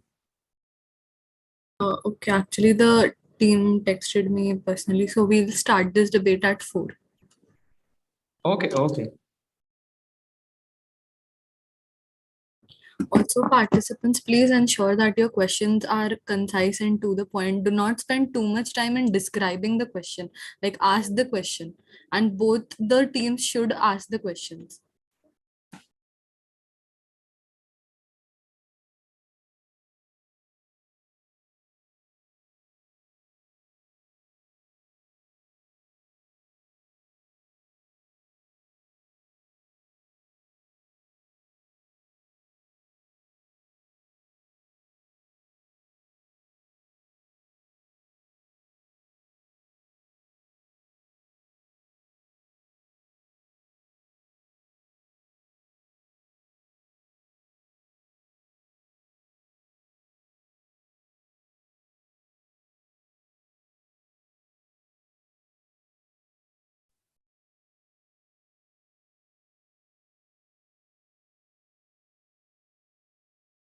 Lisan, I don't think you're audible.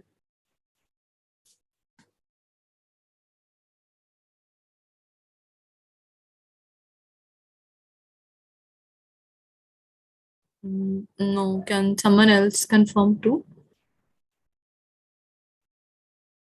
She's not audible. Okay. Hello. Yes, Liz. Yeah, now you're audible. Okay, I'm audible now. But I think both the teams are here. Are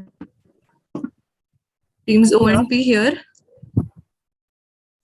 I'm there. I think Mervis is just wrapping up his paper. Okay, then we'll start at 4 only. Okay. Thank you so Team much. O, P, Rahul and Binil. Yeah, I'm here. All right. I'm here.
Mervis, can you please confirm if we can start by 4 or? Is there a team like after us? No. We are the last. After this, the qualifiers will begin. Okay, we can start. Start by.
Mervis, you're done?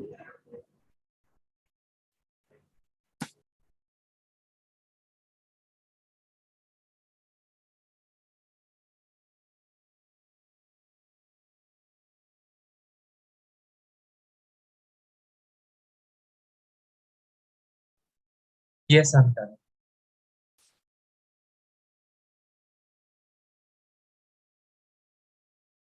Great. Then teams O and P, please turn on your cameras.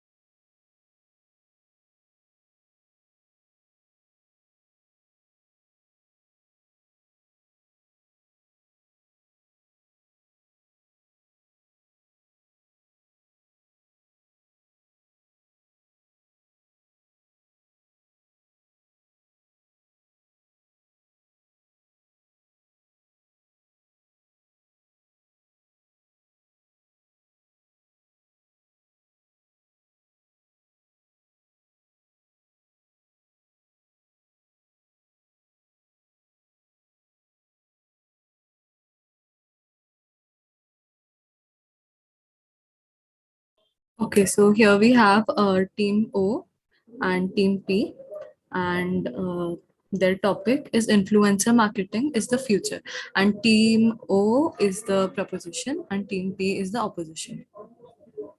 Again, just a reminder, please keep your questions and answers concise. Ask more questions, and both the teams should ask each other questions, okay? So the proposition may begin with their starting speech. Thank you, Sushri. So we'll start. Firstly, good evening to the judges, opposing team, and the audience.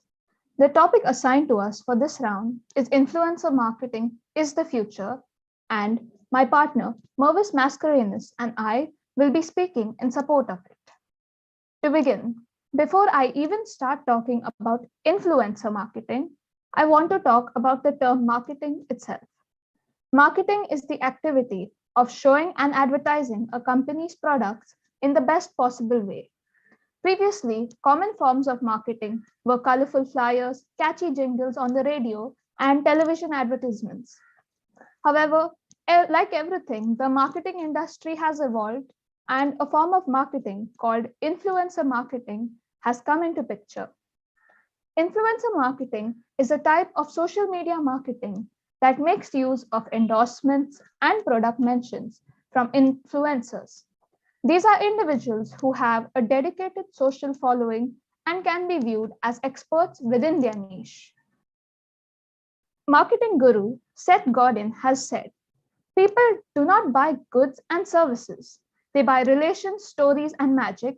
And the main reason why influencer marketing works is because consumers are always looking for genuine reviews, and these reviews from a trusted influencer serve as a form of social proof to a brand's potential customers. I'm done. Okay, the opposition may begin with their opening speech. Thank you. So, I believe I'm audible to all. So, the topic we are talking about today is influencer marketing is the future. So, I think when we talk about influencer, we need to go deep into what influencers really are and what are their specific fields. For the most part of it, the influencers we see today do not belong to any specific field, but the most following they get is because of their lifestyle and their preferences and what they mostly believe in, and the various other fields. But none of them are really into specifically into a particular field. If there are any particular field influencers belong to, they are mostly micro influencers or macro influencers, as they are known in the industry. So when we talk about marketing through these big influencers, we need to also take into account the moral values that the company stands behind, and the company should not fall into the pitfalls of large number of crowds or large mass audience or consumers. So I would definitely say the company should take a stand towards and change their marketing strategies to suit the general public's needs and needs they have, and they should also take into accountability the influencers they rope in, because most of the influencers do not even have the slightest knowledge of the world or the real world. Okay. Binal, could you please speak louder? henceforth. Okay, yeah, I'll make sure. Okay. Your 8 minutes of reputation begins now. The opposition may raise a question. So as Unit described that we had conventional methods of uh, promoting products, and the conventional methods have been proven to be very good. So why should we move into this influencer marketing, as we know there are many consequences which are not very good for the society? Okay, so we know that the only reason those conventional forms of marketing, like, they're not extinct. You still see them. You still see flyers on your bus stops. You still get people handing out papers to you, advertising. But that is not made the main, that's not the main form of marketing right now, because people have changed. Like right now, I'm sitting at home. So automatically the flyers and banners thing, it's pointless. I'm not seeing it because I'm not going out. Then advertisements on TV. We barely watch TV anymore. The average youth are all watching Netflix. And as you know, when you pay on Netflix, you don't get advertisements. You're paying to not get those advertisements. So, because of that, the marketing industry has to evolve. Otherwise, their marketing is pointless. Yeah, I agree with that. But why do we need to get into this influencer market where influencing is not something related to selling products, is it? We can move away from the conventional methods to new evolvements in marketing, like virtual spaces that we provided by Google Ads and this. Because influencer marketing is just a way for exploiting the loyal followers of a particular influencer. Because these influencers, the most followed influencers in this social media platforms, are not specialized in anything. If we exclude the celebrity sport like Ronaldo or Messi, so most of the today's following is Kim Kardashian, as we know, or other many supermodels are like that. But they promote the products that they don't know a slightest idea about. Like, Okay, I Can got the what other you're saying. members Just a of the minute. team please Just a talk? minute. Yeah. Yeah, sorry to interrupt, but if I may, I have a question for the proposition.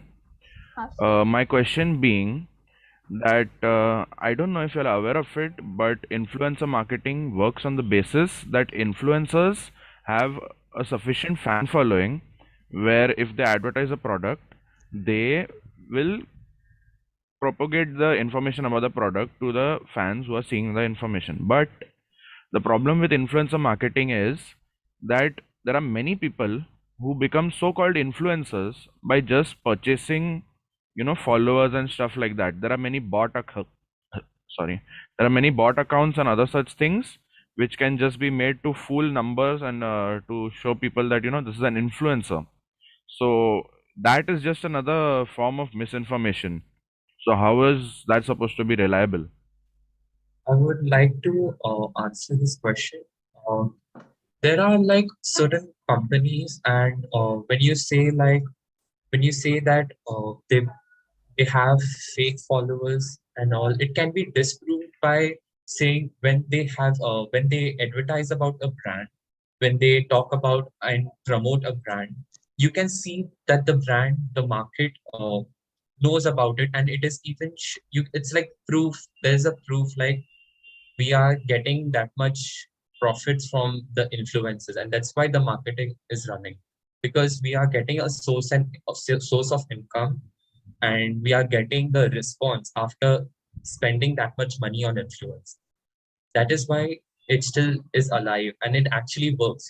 Because the people, the followers, and the followers actually have a trust with the celebrities and the influencers, and this trust is very important to them, and they trust the influencers, and yeah, it just helps in marketing. Proposition, I please just, ask a question. yes, I'd just like to also point out that before on TV, we have celebrities endorsing these products. But who's to say that the celebrity has a proper knowledge on it? They are getting paid their XYZ amount and they are promoting it. That used to be on TV.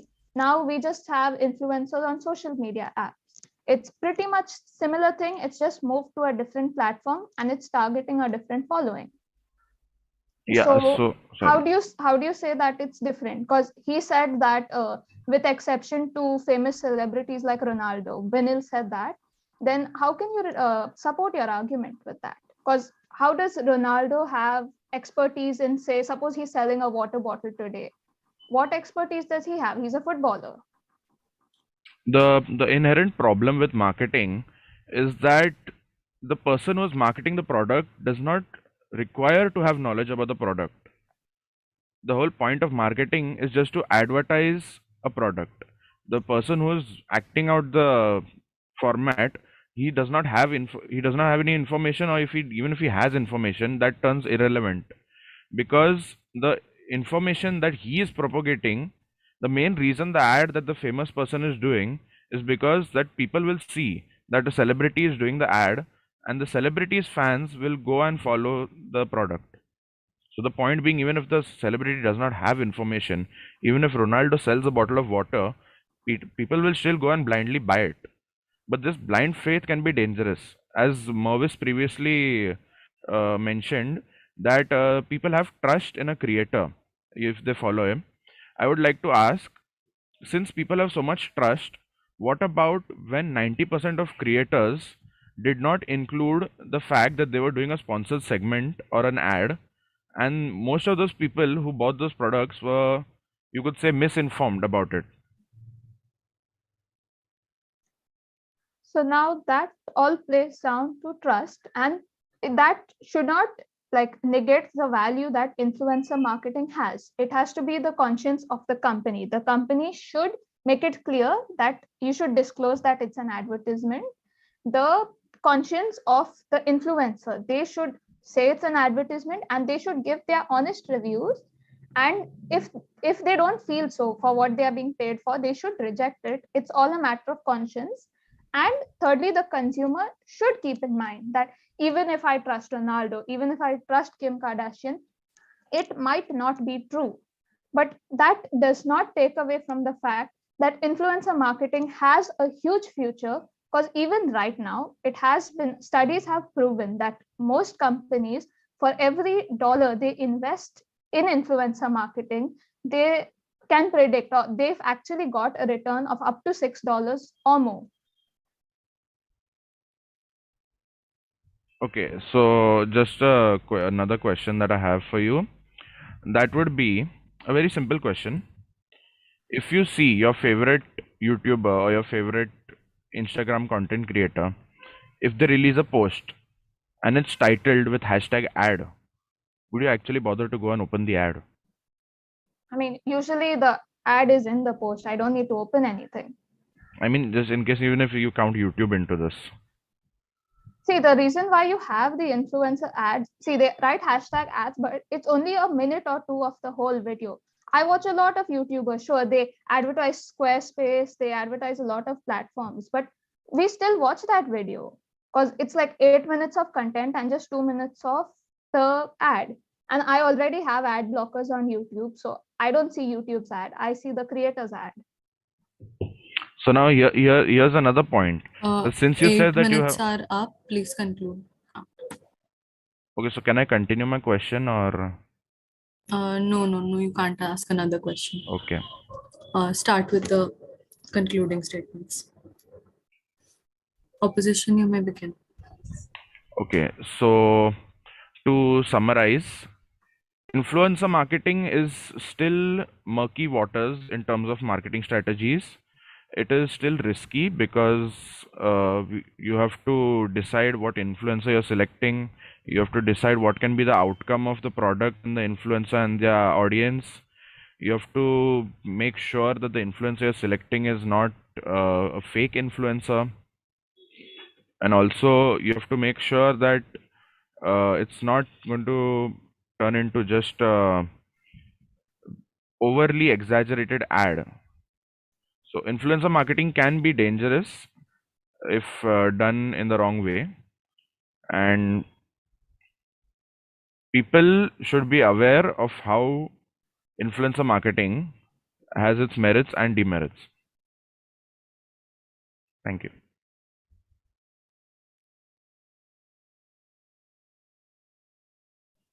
Okay, proposition. Start your concluding speech.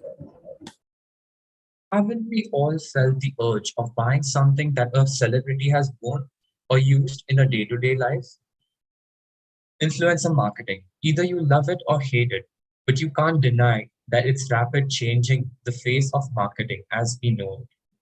All, all our choices are swayed by influencers every day, whether we realize it or not. Influencer marketing has increasingly become a necessary for markets. Influencers can help create online buzz about the brand.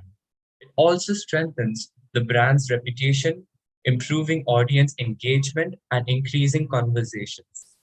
Besides, it also increases the revenue by enhancing the brand's image and making more connections and helping the brand to reach its goals.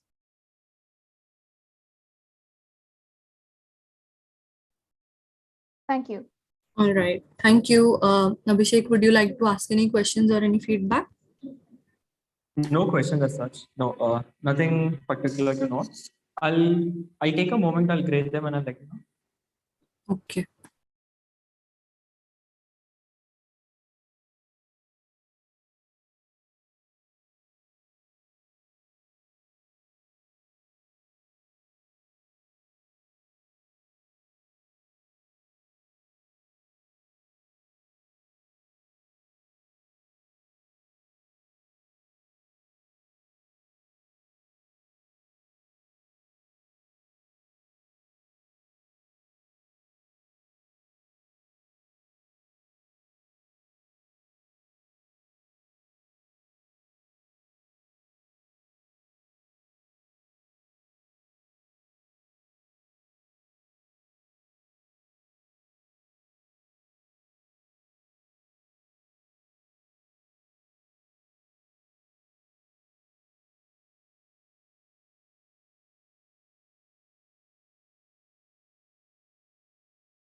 Yeah, we can move on to the next one.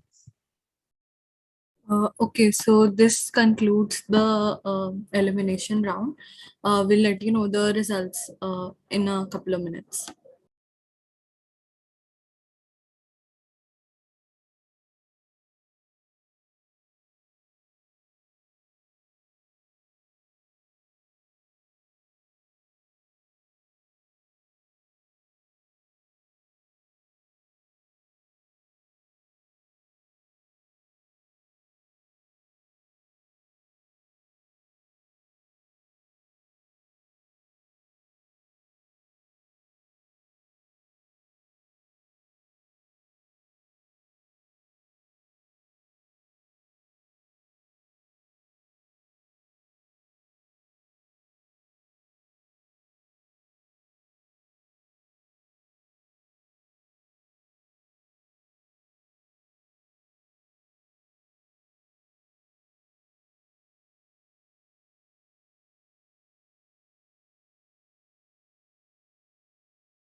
Um, Hello, everyone. Am I audible?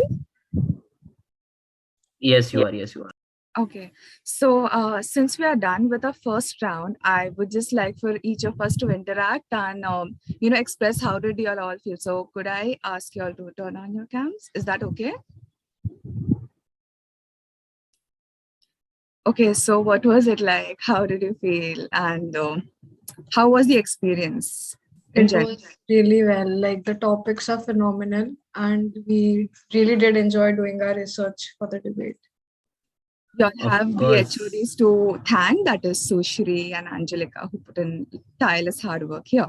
The topics are really nice. So yes. The topics, the foes, everything was phenomenal. The online situation is a bit different. It was quite an experience to debate online, but well, it was made really amazing with the organizing committee with such great people. But as for what I see from all the teams, one thing is constant is unwavering passion to, defend their points come what may. And that's what, is fueling this debate to, the right direction. So that's one commendable thing. What about the others? All the debates were very respectful, I think. Like no one was taking low blows at each team. It was like civilized debate. I mean, that's the reason we thought, we'd go Oxford style, or else, unlike the other, years, it used to kind of sway between the normal, street style and Oxford. Like So this bhais time, ban jati hai.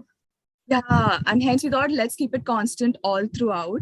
I think last year we just had the Oxford style for the qualifiers and the finals, and then it was a mess. Like when it came to lots of personal comments, low blows. But this time I don't see much of that happening. Well, even Oxford style could have had a little low blows here and there. I mean, you need to do that very subtly, or else it gets it's just low. Yeah, that's why I said it was really respectful this time. So great debate, guys. But the results are out, and from this room, teams I, K, M, and P qualify to the next round, which is the qualifiers. Congratulations. Congratulations, guys. Tata, bye bye. Win it for us, Team K. Yeah, keep winning, guys. Don't be disheartened. There'll be so many other debates, and we want you to show up there. Okay. Of course, of So course. pack in all that fight, and see you next time. Can we begin the next rounds now, or like 4:30, 5 minutes? के बाद?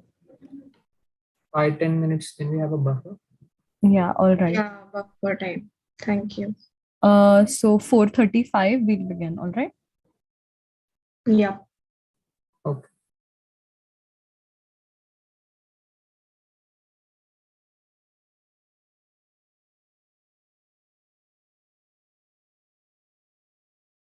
Recording stopped.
back.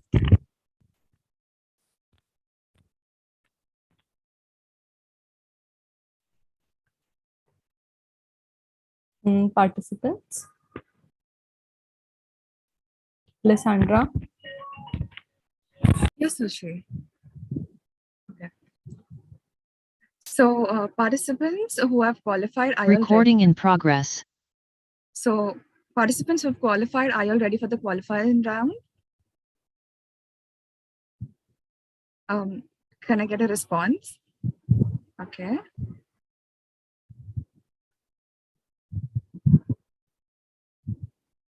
Abhishek, you're here. Need to confirm if everyone is here and is ready to go ahead. Okay, Also, a judge wants to address all of y'all before we go ahead. So, Abhishek sir, I call upon you to take over. Just a second. Let's just make sure that all the teams are here. I just got confirmation from two. What about the other two teams? Let us know in the chat box or by unmuting yourself so we get to know sooner and can proceed. Because these are important instructions which everyone should hear. And if you're here and your partner isn't, then please call them. We'll start in a couple of minutes.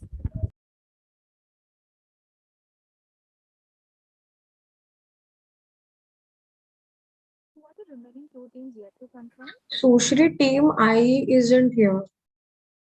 I. And which other team isn't here? Team I. Mitali and Darshan. I'll contact them. And which is the other team that isn't here? Any idea? Supriya and Ritesh are here, right? Yeah. Yeah, okay. Okay. I'll just call up Maithili and confirm with her. You're calling her, right, Lisan? Yeah, I'll call her. Give me a second.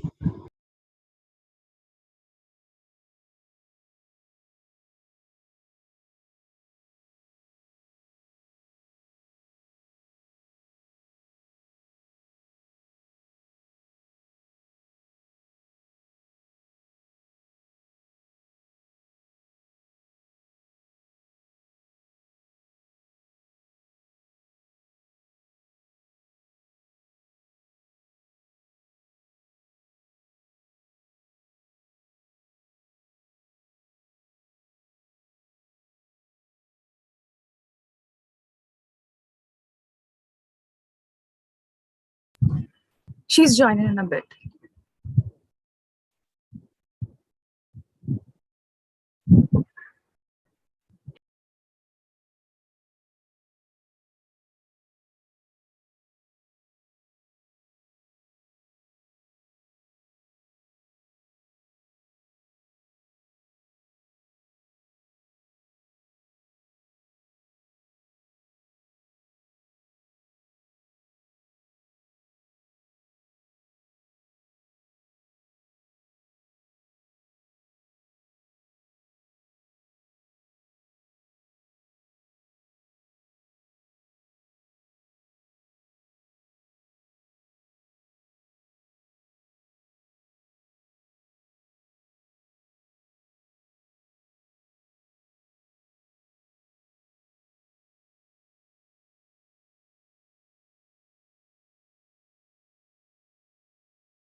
They're not here yet, right?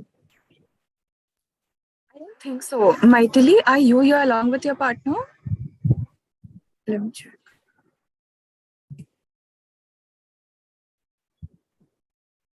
No, she isn't here.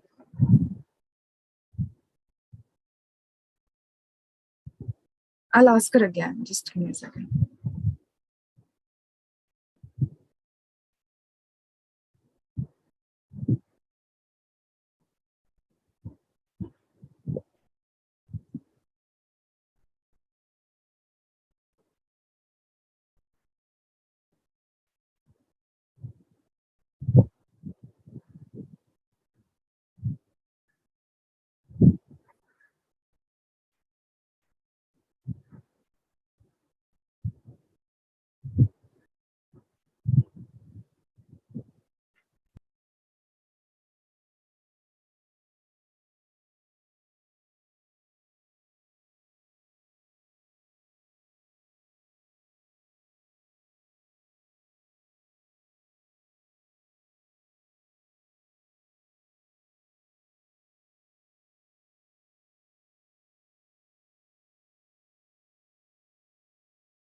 Okay, so we have a participant we were waiting for join in. So now I ask Abhishek to address all the participants. Abhishek, over to you. Hi, thanks a lot. So, first of all, congratulations to the 4 team that have made it so far here. So, there are a few things that I want to communicate with you. Okay, right from your opening statement to your closing statement. These are the things that I will look for. So, if you bring them, it's better. In your opening statement, I want to see strength that you are first of all explaining your point very clearly. You're communicating the motion correctly to the audience. And third and final is that there has to be a flow in the statements that you're making. It should not feel like, jumbled pieces of puzzle that you just put together 30 seconds ago to make an opening statement. Do not do that. In the refutation round, I want you asking questions to each other. Okay. And the thing is, you ask questions, and of course, then your opposition will ask a question, you will answer that question, and then you will ask another question. But there has to be a flow in the entire refutation. It should not feel abrupt anyway. And ensure that you are sticking to your own points. Whatever research you have done, whatever opening statement you have made, whatever opening statement the opposition has made, keep note of that and use everything in the refutation round. Do not let it go vague at any chance. If you feel that the opposition is misleading, you step in and tell that I want to bring the house back to the motion, and you continue it from there. Ensure that. So now you will be giving 10 minutes in the refutation round. In the first 8 minutes, you get an opportunity to ask questions and answer each other's questions. So when in that last 1 minute each, you all will be given enough time to summarize the refutation round. Okay, these are not your closing statements. This is just an opportunity for you to conclude your whatever points you have made in the refutation and to give one last answer to your opponents. Once that is done in refutation, Your closing statements have to be a summary of the entire points you've made in your debate. And please avoid bringing any new points or any new stats or figures. Quotes are acceptable, but do not come up with stats or figures, that you have not previously brought up. So just follow this pattern that, have a flow, make logical arguments, and try to make valid points for your argument. It should not feel like, you're just hanging there by a thread. Do not do that. Okay. Am I clear with all four teams? Yes, sir. Yeah. Yes, sir. Yes, sir. Okay. Okay. Thank you. Great. Just give me a moment. I'll start.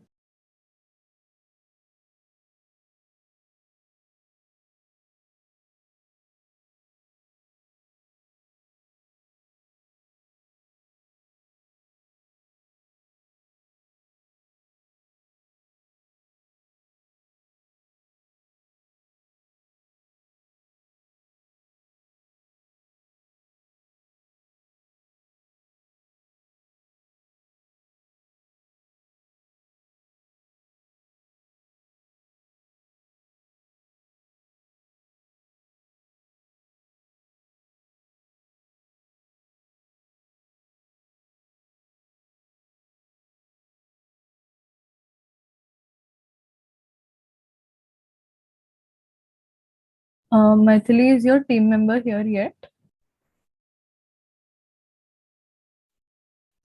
No, she's just joining. Uh, just Okay, so in that case, can we have the next debate first? yes, please. Abhishek, that's okay with you, right? Yes, completely. Yep. Alright.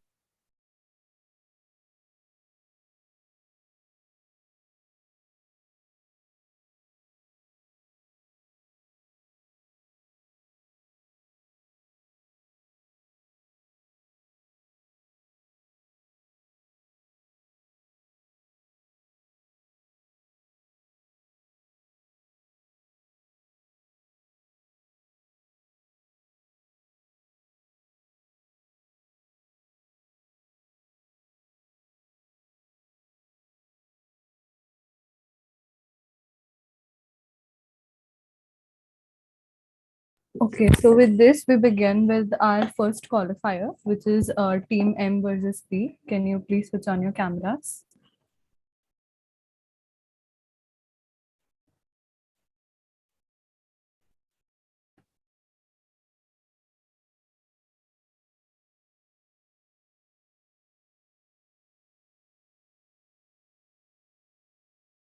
Can you please repeat the team? Team M versus P. Team M is Supriya and Ritesh, and P is Binil and Rahul Rathod.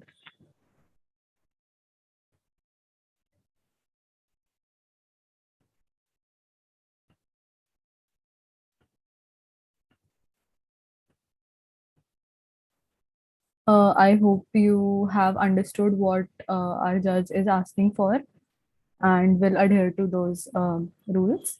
And all four of you once again check your mic and audio. Yes, am I audible? Yes, Rahul, you're audible. Hello. I'm audible. Yes, Supriya and Ritesh.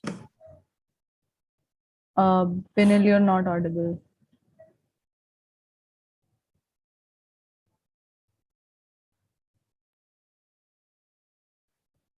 I still can't hear you. Others? No, we cannot hear No, him. we can't hear him. Okay.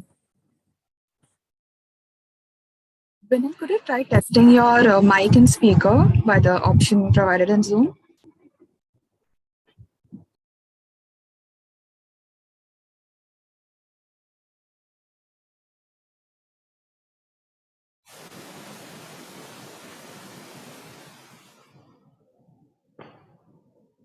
I still Binay, can't hear you. we still can't hear you.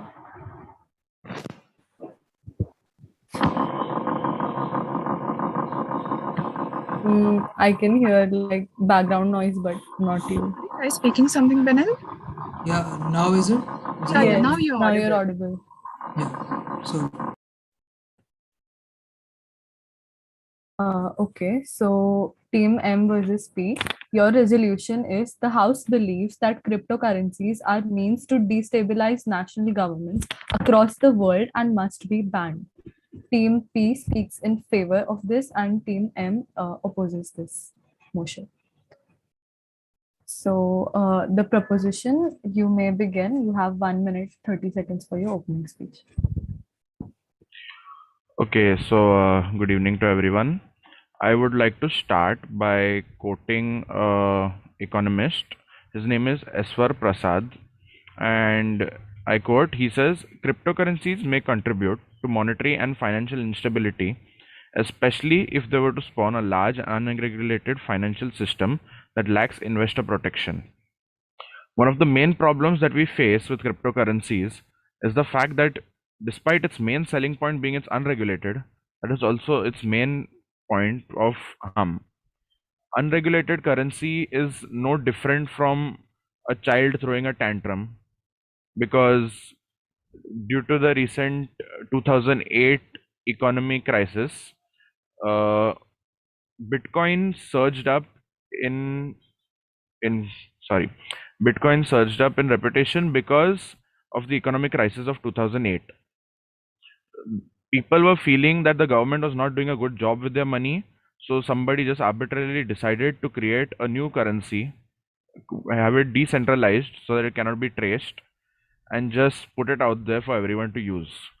The nefarious purposes of using this thing cannot be listed enough. It's not not safe per se, but it is dangerous because something that is not traceable can turn out to have a lot of implications on the future. So the main thing that governments here are looking out for, despite the fact that they don't manage our money well, the governments are looking out for us when they are trying to ban cryptocurrencies. Thank you. The opposition may start with the opening speech. So, good afternoon, everyone. Cryptocurrencies or digital coins are increasingly used as a primary means of buying goods and services. The leading cryptocurrencies are the Bitcoin, the Ripple, the Ethereum.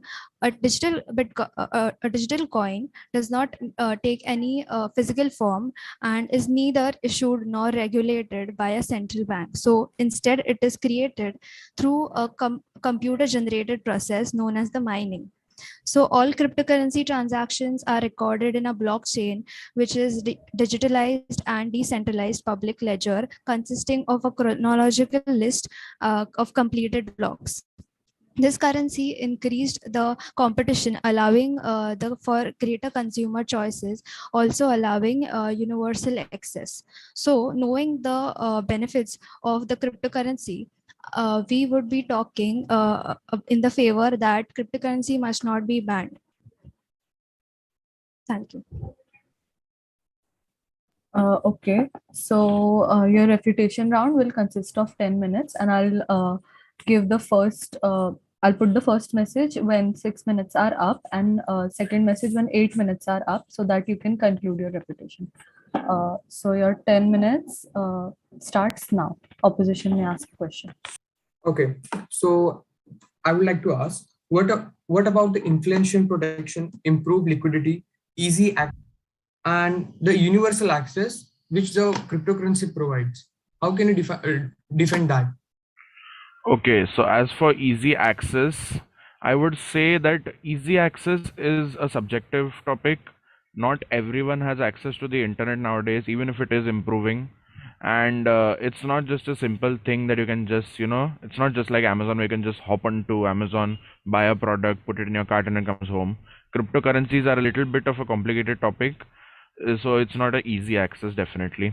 As for the inflation protection and the other topics that you mentioned, if we go into detail about economy, that turns out to be a little too long.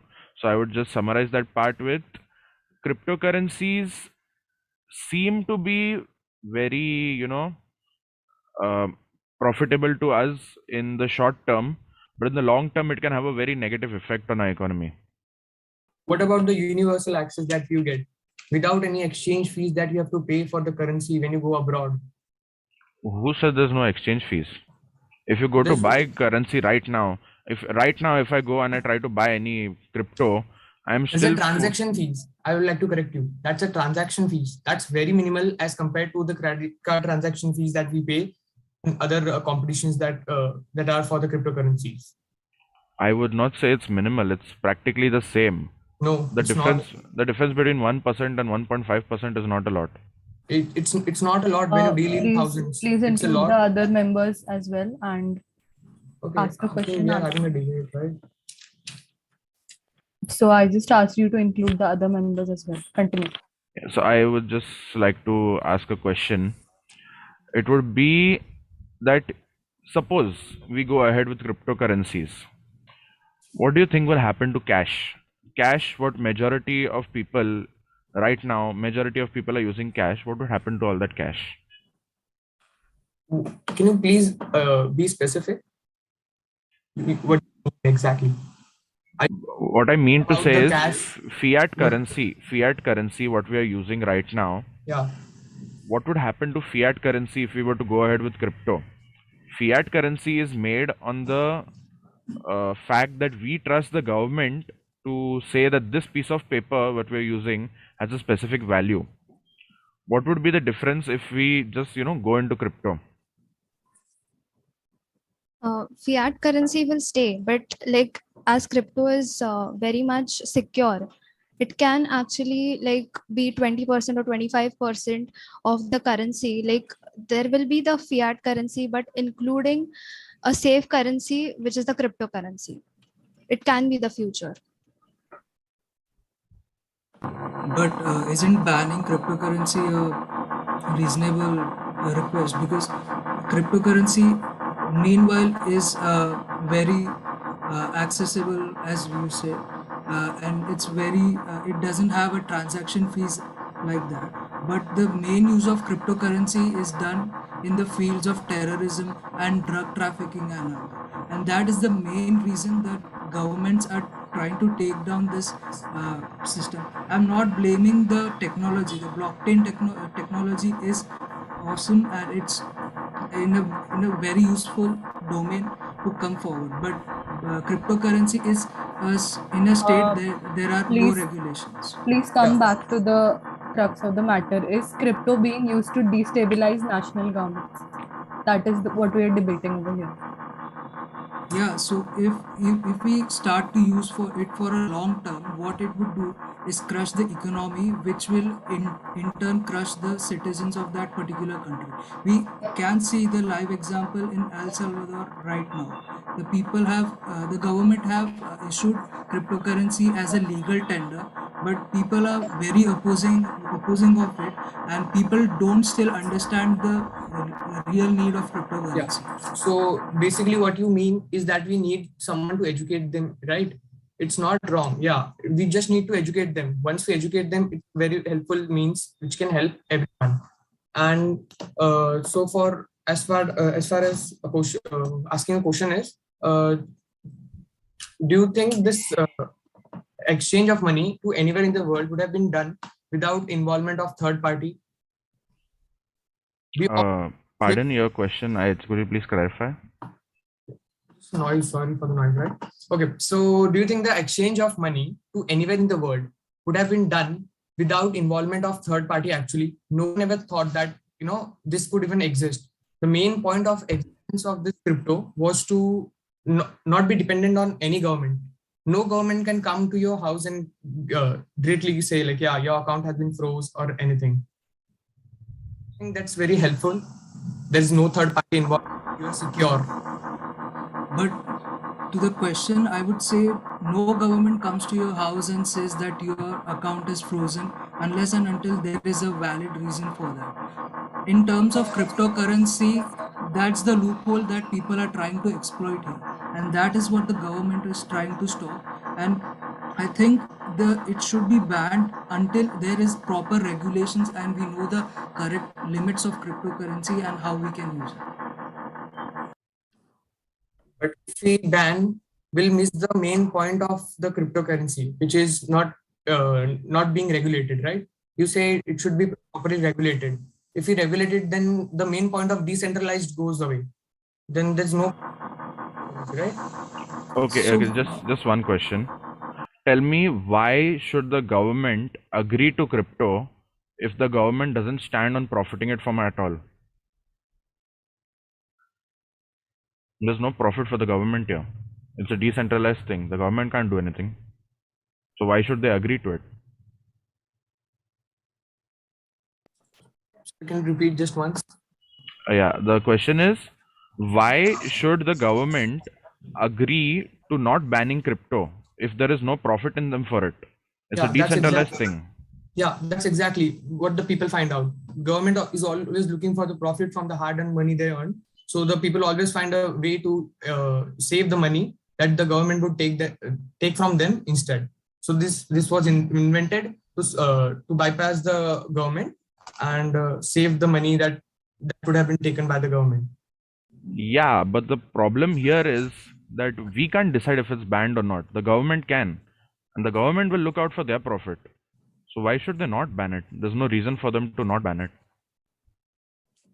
See, like if cryptocurrency is the future, if it comes in future, it grows in future, that doesn't mean there won't be the normal currency, right? Like the government will not profit from cryptocurrency, yeah, but it is helping the people. So like instead of banning it, we can enforce certain rules on it. Like if it is causing any harm to the government, we can put some rules to it. Like the government can put some, yeah, like I know there are no. Team M, please ask the question. Okay, so don't you think the cryptocurrency has increased the competition overall in the consumer, and the consumer has gotten greater choices? The way he can, transact money and transfer the money and all. Sure, crypto might have been the push to the shove for the change to online payments, but eventually, even if crypto was not made, we would have moved to online payments anyways. The point still stands that crypto does not have any advantage to the government.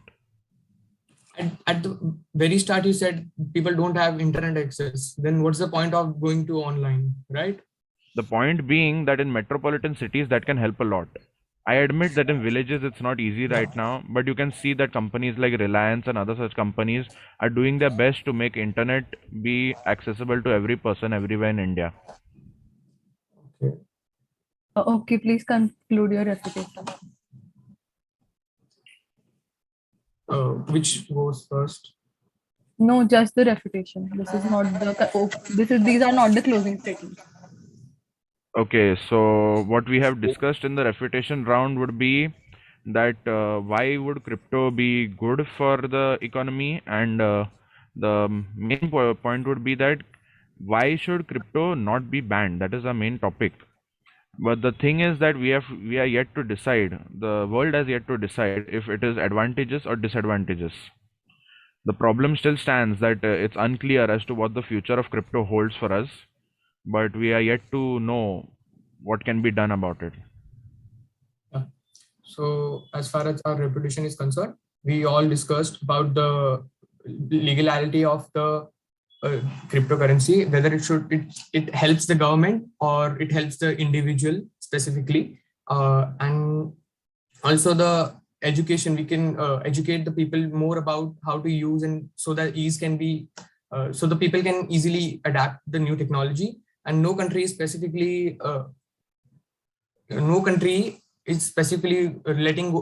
want to let go this opportunity, because it's the future. So no countries at present. Okay, time left. Okay. No, time's up. Now, opposition, you may give your closing statement.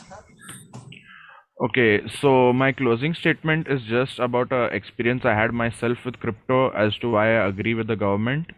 It would be that in today's day and age, if someone goes and just purchases some crypto, any millionaire just sitting in their $1 million house in a very relaxing chair could just push a tweet and just boost the value of that crypto, and everyone would think, oh, that's a good thing. But then within the next 10 minutes, that guy has just pulled out all his money and everyone else is left as a loss. Such things are unregulated, and I would highly agree with the government when they do not want such nefarious acts to be committed, which could harm the majority of the population if they just blindly invest in crypto. Thank you. Okay, proposition. Yeah. Start your closing. Okay, so for the closure, I would like to say that if the government is very concerned about about the security reasons, the government can try to regulate the nodes, only the nodes, not the system, and ban the cryptocurrency overall.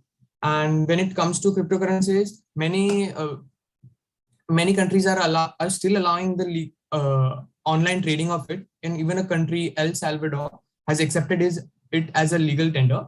And the experts predict that by 2030, cryptocurrency will represent 25% of the national currencies, which means most of the world can trust Bitcoin as a method of exchange. It will become more widely recognized by merchants and consumers. It will retain its volatility character, implying the prices will continue to vary over the several years. The the the main point that we say is that the cryptocurrency should not be banned because it should be regulated in a way that the main purpose of the decentralization does not fade away. Thank you.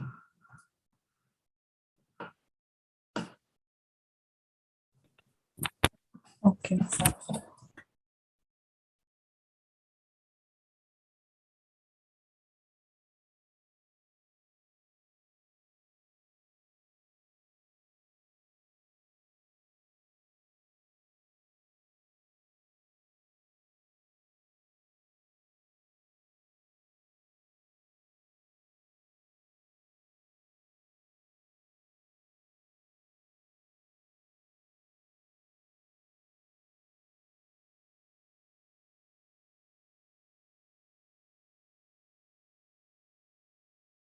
All right. So, do we have any questions or feedback from the Yes, judges? I have a few questions. So this question goes to both teams. If you both have an answer, you all can both can answer one by one. So I want you to help me understand how Bitcoin came into origin or how Bitcoin was founded, whichever term you feel is correct, whether it came into origin or it was founded, and why it came into origin. Question for both teams. Okay, so Bitcoin was created by imaginary entity because we do not know who actually created Bitcoin in 2008 after the Great Economic Depression as an alternate means of currency because the people who created it were not happy with the government for screwing them over with their money.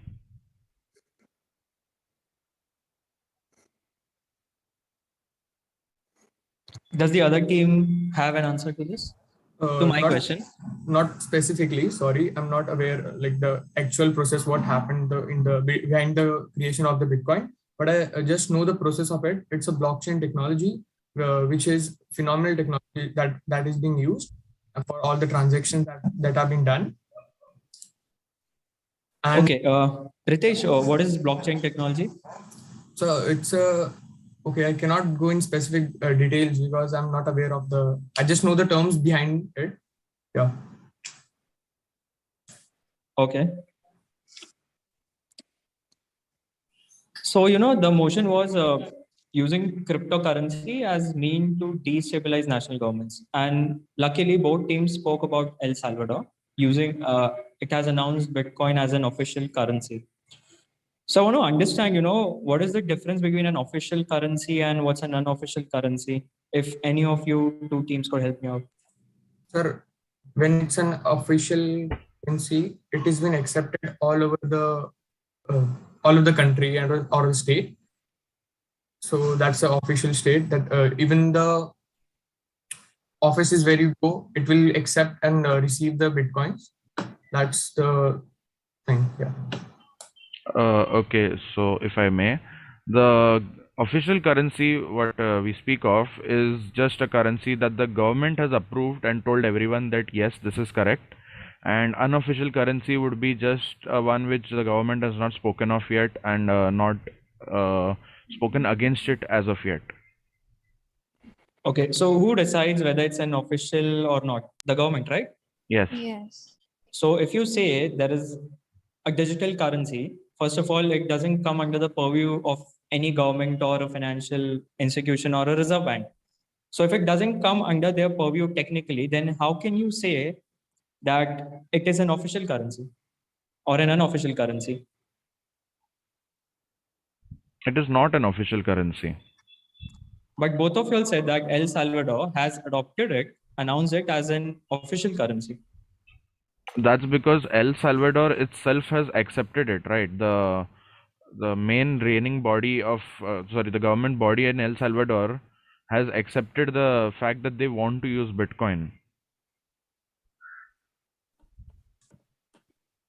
Just to add to it, El Salvador has issued every citizen that uses cryptocurrency $30 worth of cryptocurrency. So the government is pushing this cryptocurrency so that people could trade and buy goods with it. So that is, they gave it a legal tender like a normal money. But okay. So if El Salvador, let's say, is saying that it is legal tender in our country and citizens can use it, then how is it going to destabilize the government? Or if it was going to destabilize the government, why would they adopt it as legal tender? So most of the capital of the Any team can answer. It's a question for both teams, irrespective of. Yeah, go ahead. capital will be stored in a one place where government cannot have the access to it. So government wouldn't like to, have it. But the main reason why we are banning the currency is because of the criminal activities that are related to it. That is the biggest threat to the economy and the country itself. And that is the reason why biggest countries like China and India India currently did a 30% tax on cryptocurrency, and China totally banned the cryptocurrency. But as far as illegal activities are concerned, they were being done even before the cryptocurrency was created. But that doesn't mean we can blindside it. So I think the regulation part should be at the node level only, and not whole system should be banned. Like not everyone should be banned completely. Okay. So again, Abhishek, can I just interrupt one? Yes, I can. Yes. My what you say query with this entire conversation is why all even discussing banning and not banning. The problem statement isn't that. The problem statement is destabilization. Abhishek has literally guided you all towards that part, and you all are still going back towards banning. Why?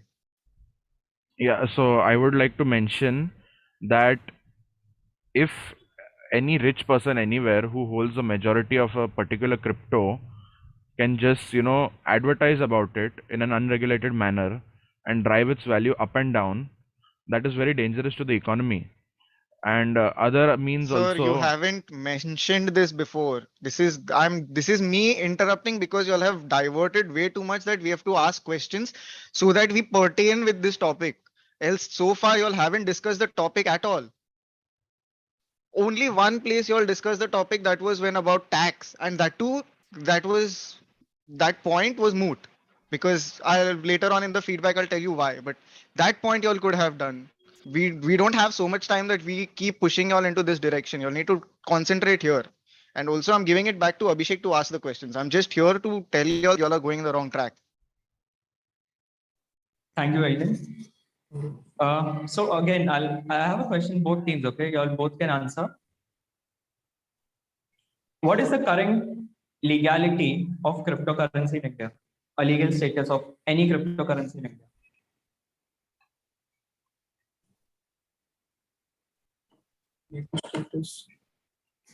It is currently not legal.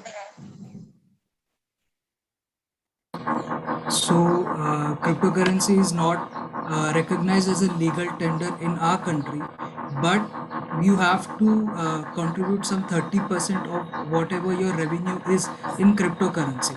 Whatever the value would be of your total cryptocurrency should be contributed as a 30% tax to the government. Okay.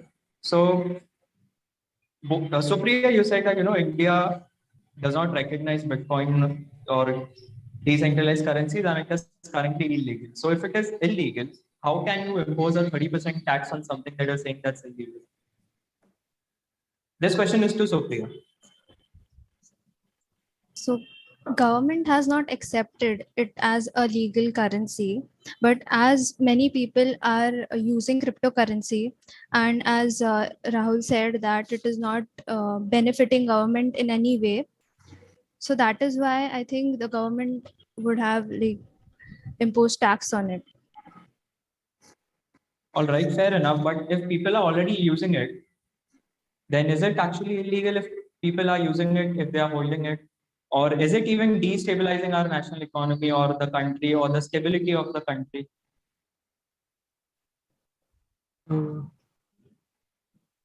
I don't think it is actually destabilizing, even if it is making any effects on it or it is causing any harm.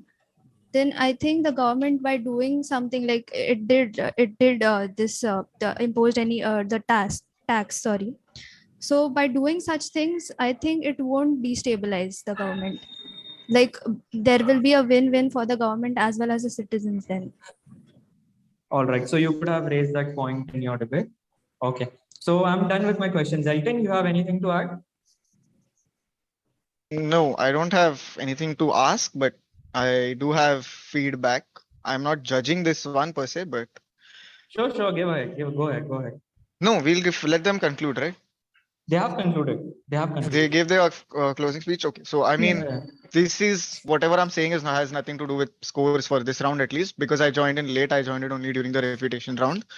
But my point is, as I said before, that you all were only talking about advantage, disadvantage, banning, whether it should be legal, illegal. That was never in the question. Whether it's how it's going to destabilize or whether it's going to destabilize. I can't even blame the opposition for it because the proposition themselves have not said anything regarding the destabilization part. You can only oppose once the proposition tells me that it's not destabilizing. But opposition should have at least brought some kind of facts that it is destabilizing. They could have directed the conversation in that direction. That also you all failed to do. Uh, Ritesh, one thing about you cannot be rude to the moderator. That is a hard no. Unfortunately I joined literally 5 seconds before you did that, so that's why it's something that stuck in my head. So sorry. So sorry for the moderator. I'm so sorry. I'll keep that in mind. Thanks for the feedback. Like even talking under your breath is not. It may be possible in online. In person, there's a hard no. It's not at all looked up. It's not at all looked in a good way. It was the argument going on that I might have skipped it in my mind. Yes, still she is the one in control of this whole operation. You have to respect her out of all of the people. You don't want to respect your opposition, don't. But you have to respect your moderator. Don't respect the judges even. Sorry, Sushi. Moderator is the current god. Other than that, you all were really good speakers. That's why I'm kind of pissed off is you all were really good speakers. You all were having cognitive skills where you all were catching each other's points. Unfortunately, wrong points. That's the only thing that was pinching me so hard that from the time I've joined, it's nothing about destabilization. And literally, Abhishek, I'm the only person I know who's really well versed with crypto is Abhishek. And you all had him as the judge. So he's going to be picking he was picking you Recording all on the technical parts of it, right? And there's no Recording way in you could progress. say anything wrong that he wouldn't not understand. But from a non-tech aspect, y'all could have deflected. There were places where if y'all didn't know the answer, like Ritesh and Supriya, when y'all didn't know the answer, I believe y'all are one team, right? Yeah. So when y'all didn't know the answer, like the definition of crypto or where it started, y'all could have deflected. Y'all could have tried something else and wasted time or try to give some alternative answers. Use Rahul's answer as your answer. There were opportunities like that. But otherwise, good. So I have a question. Yes. So Go ahead. if the topic is something like that, then we are supposed to know how it was created and all the history behind it. I mean, if the core topic was crypto, so understanding how it exists, why it exists, what technology is part of the problem statement. I mean, how are you going to argue about something without knowing what it is, when it was created, why it was created, perhaps? Even that was a gray area during the conversation because there wasn't hard facts about. You all had supposed to be providing facts about whatever you're debating, especially if you've been given the topic like a day or days in advance. There are situations where we've been given topics within 15 minutes, and the first thing that we searched was not sentence formations. We were searching for facts that we could put into our speeches.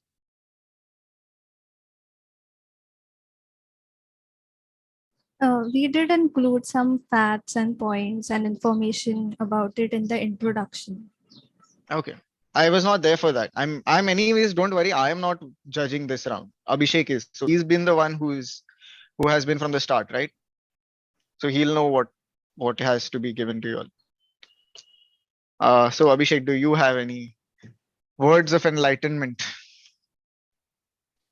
Yeah, I just like to say that, if you are ever in a debate, where a judge asks you a question, the judge will not he will not grade you for whatever answer you give in Q&A. It's not gonna make a very big difference to your scores entirely, okay? Because you're going to be judged on whatever you said in the debate and refutation, not what you tell the judge. So if the judge is asking you a question and you do not know the answer, don't try to bluff the judge. Just say, I do not know, and move on with it. Because if you do not know the facts, you do not know the facts, and you say, I do not know the facts, I do not have enough understanding to have an opinion, and you move on with it. So just keep that in mind for whichever next debates you all take part in. So that will be something good. And this was a good debate, but you all could have pushed a little harder because, again, those same points. You have to basically just summarize the entire motion. If you all if you all stick yourself to the motion, you all will be good enough to go. But if you keep trying to deviate away from the motion, it's not going to work. So just keep that in point. Stick to the motion. Repeat the motion after every 3 sentences, no problem. It just ensures that whatever thing you're thinking inside your brain, it will be for the motion and in line with whatever the motion is, rather than just going haywire altogether. So just give me a moment. I'll grade you and then I'll inform Sushri. All right. Thank you, guys. Thanks for the feedback. Thank you both of y'all for the feedback. It was greatly appreciated.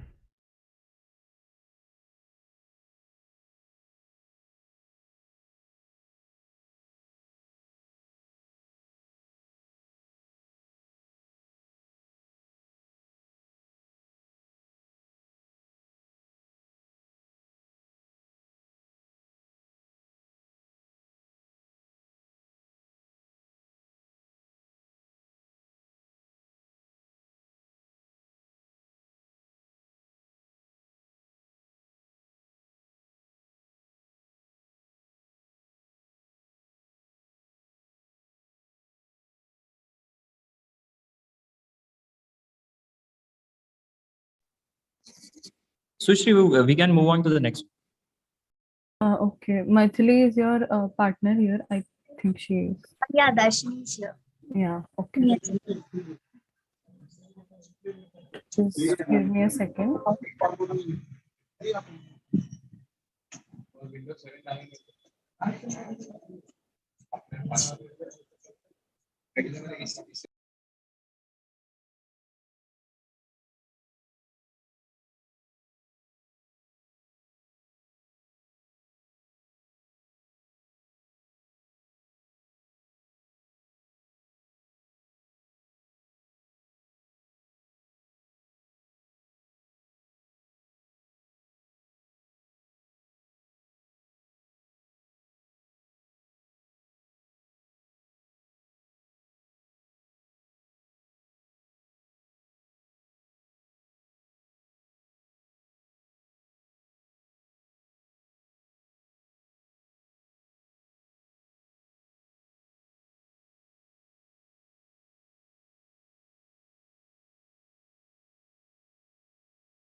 Okay, so this is the second qualifier debate. It is Team K versus Team I. And the motion is the House discusses that India does not deserve a permanent seat at the UNSC. So I is in favor and K is opposing. So could everyone check their mics before we start? Hello, am I audible? Yes, Maithili, you were audible, but some disturbance on your part. Sushri, am I audible? Yes, Kritika. I hope even I'm audible and my net connection is stable. Yes, Spencer. Thank you. Am I audible? Yes, Darshini, but your camera, yeah, now it's on. Hello, am I like is my voice understandable? Yeah, at the moment it is, but like I guess you're having network issues, but for now it is, so we can move on, I believe. Okay. So may I begin? Yeah, so before that, again, the refutation round is of 10 minutes. I'll give a warning at when 6 minutes are over and one when 8 minutes are over. And after the 8-minute warning, you may conclude the refutation. Okay. Then there will be a separate closing speech. So, okay, the proposition may start with their opening speech. A very good evening to one and all present here. Today, we're discussing on the topic of whether India deserves a seat in UNSC. So let's begin with the full form of UNSC, which is the United Nations Security Council. When we speak about United Nations, we also have to account for United Nations Charter, which is a document that is extremely difficult to alter or amend. The only time in the UN history that the United Charter has been edited is to change the number of participants from 10 to 15, which was a very difficult vote. When voting comes into account, 2/3 of the party have to vote to make any amendments to the United Charter, which makes it very difficult for any amendment to pass. When we discuss when we discuss about addition of India to the UN Charter as a permanent member, we have to also account for the requirement of 2/3 of vote. It is often said that China is the one blocking India from getting a permanent position, but that is not exactly the prime focus. The prime focus are the minor countries, which account for a large number of the members of UN Charter. To amend these, many of the smaller countries often oppose or even stop the editing of the UN Charter in order to protect their own benefits, or to make sure that there are a limited number of people that they need to appease in order to get the UN working smoothly. I would like to conclude with this. Thank you. All right, the opposition may begin with their opening speech. Thank you. According to the book Letters of Nations, it refers to the letters to the chief ministers, which was given by our late president Jawaharlal Nehru.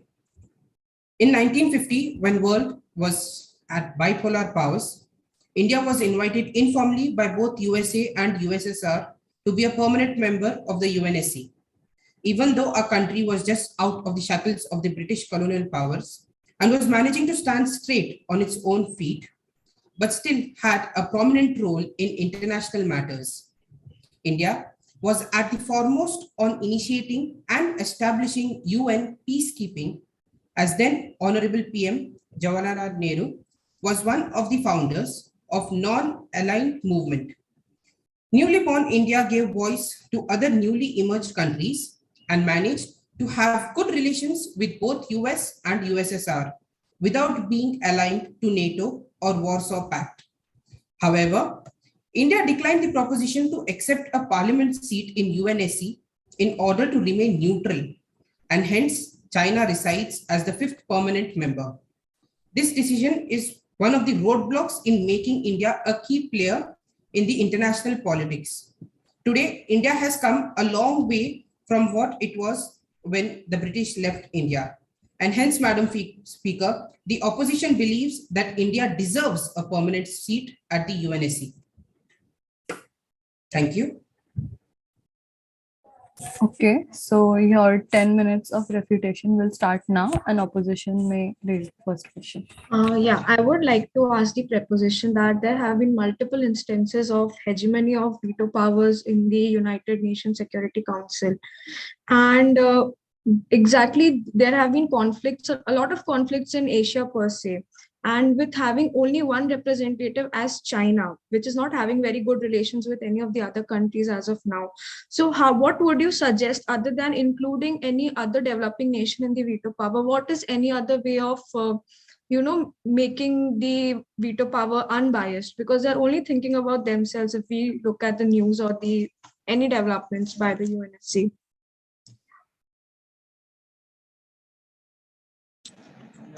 May I respond to this, Darshini? Sure. Yeah. So thank you so much for the question, Kritika. It is indeed a very good question. And it is also a doubt that comes in pretty often. Since China is the only representative of Asia, it becomes very unbalanced in terms of Asiatic representation. But it is also important to mention that we also have the Asiatic Committee, which comes together in terms of Asian security. So nowadays, a lot of the local security, such as the EU as well as the AU, which is the African Union, have come together in order to protect the localized communities. In such a scenario, wouldn't it be more beneficial for the Asiatic community to come together rather than focusing on UN? Since it has proven beneficial in the past for the smaller communities such as AU or even the EU to be a collective in terms of security. But when we come to see the localized conflicts, we often forget that there are many other countries who are leverages in a conflict of two countries. Let us see Afghan Taliban control. There are many countries invested, including India. And one of the biggest concern is cross-border terrorism. And this cannot be solved just by local, like for South Asia, we have ASEAN. And these all are developing countries, and together they cannot do anything about Afghanistan turning into a hotbed for terrorists.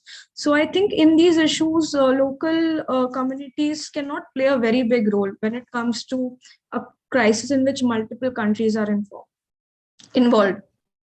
Also, to ask you a question. So you stated about having smaller communities, but today's date, as we know, there's a war going on between Ukraine and Russia, and the UN now, since Russia is one of the leaders in the UN, and to have another point about your discussion in your opening statement about the vote procedure, that 2/3 of the seat has to be voted, which is actually false, because one of the five major largest countries, the hearts of this seat, the permanent seat, either one of them refuses aid, the other countries cannot do anything, which is a fact. And today, as you can see, India is still trying to be a mediator to stop this war. So why still isn't India given a chance?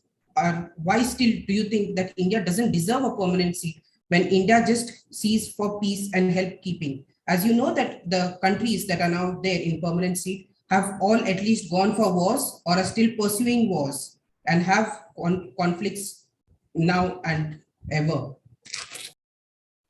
Thank you so much for the question. For this, my reply would be very simple. I'm sorry, it seems Darshini has exited the Your meeting. teammate left the meet, I guess.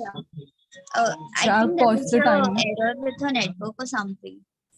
Can I answer the question still? Judges, do we wait for her teammate to come back, or? If there is no time bound, I would say we should wait for the teammate, Yeah, because I've paused your timer. So I Okay, think thank you. I'll just give her a call. Yes.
Hi, she's just joining. Actually, her device crashed.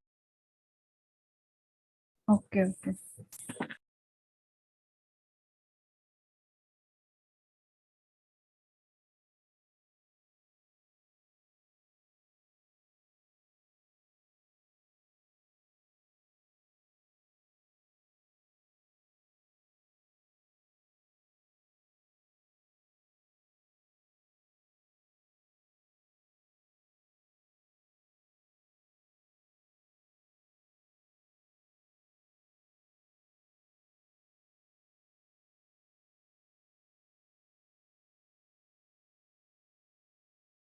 Okay, I can see. Yes, Darshini. And I'm really sorry. I had some severe network issues on this. no problem. It happens. Okay, so can we resume? Sushri, can we wind back from the question we asked so that the flow is maintained? All right, you can repeat your Yeah, question. because Darshini left in between when I was asking the question. Yeah. You can repeat your question and then I'll start the timer. Spencer, you can continue with the question. Ask the question once again. Sorry, but I do not remember the question. since Okay, it was a I'll long continue question. with the question. Yeah. In the midst of wars happening, when India is a primarily peacekeeping country, and the top five veto countries have somehow been involved in wars, why do you think that India shouldn't be a part of the permanent seats when it is a prominent peacekeeping country, unlike the veto power countries? That was the question reframed.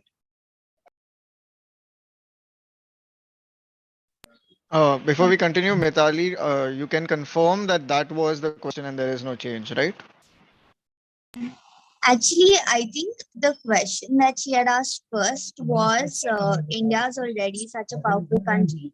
Then why do you think it doesn't deserve a permanent seat? And then Spencer had asked us one first question he had asked us is why do you think Asiatic communities will be stronger as a regional power as compared to the UN, where UN require where the overall peacekeeping could help India more or Asia more? May I just like the first question I asked you was why is India not included and hegemony in the veto powers? That I was beg to differ that my second question was morely based on India is a peacekeeping country and the other five countries which are the permanent seat are not. So why still India doesn't deserve a permanent seat? Because even in the midst of wars, India has still tried to keep peace, not like other countries.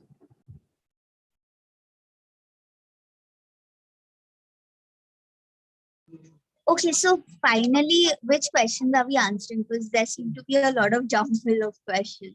No, the second question, my question. you already already answered the Kritika's first question. Yeah, you were Yeah, supposed yeah, to yeah. ask the second one. Okay, the second question, Spencer, can you just repeat it for my opponent? Okay, so I'll just give you a small gist about it. So right now we have the Ukraine-Russia war, and even now India is trying to make peace between both of the countries, not agitating it. And that's what India has done for so long. While as other countries are either washing their hands from it or putting oil into the fire. So why still India doesn't deserve a permanent seat when it is a peacekeeping country?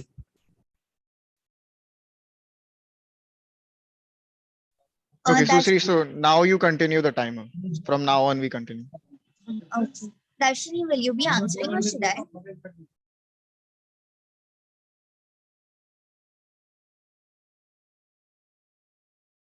Am I audible? I actually am unable to hear anything. I'm really sorry. Oh, it's okay. I'll just answer this question. You can take the next one if that's fine by you.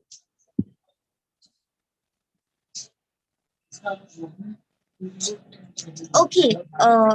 In terms of India being a peacekeeping country, it is important also to recollect that the P5 members were there from the very beginning of the founding of UN. Since then, no members have been added to the United Nations Charter. It is important to recollect that while India is a heavily developing superpower, which is growing in terms of its economy as well as its weapon system, it is also not very feasible or not very substantial to actually edit the UN Charter. As I mentioned in my opening statement, the UN Charter is a document that is very difficult to edit or even reassemble. And in terms of adding a permanent country, it has to be feasible to all the other smaller nations. So when we discuss the smaller nations, we don't only discuss the nations based within Asia, we're also discussing the smaller nations based all around the world. And in terms of these nations, if they are appeasing to 5 permanent nations, it becomes slightly easier for them. Whereas appeasing to 6 or even 7 nations, when there are multiple other nations who are in the competition for becoming a permanent member as well, it becomes difficult not only for the United Charter, but also for all the small countries that are a part of the UN. Because UN Charter does not get edited and it is pretty traditional. However, the UN is functioning smoothly based on the plethora of the permanent 5 countries and the countries that have been running the UN. So editing the UN Charter and then for the nations to all appease to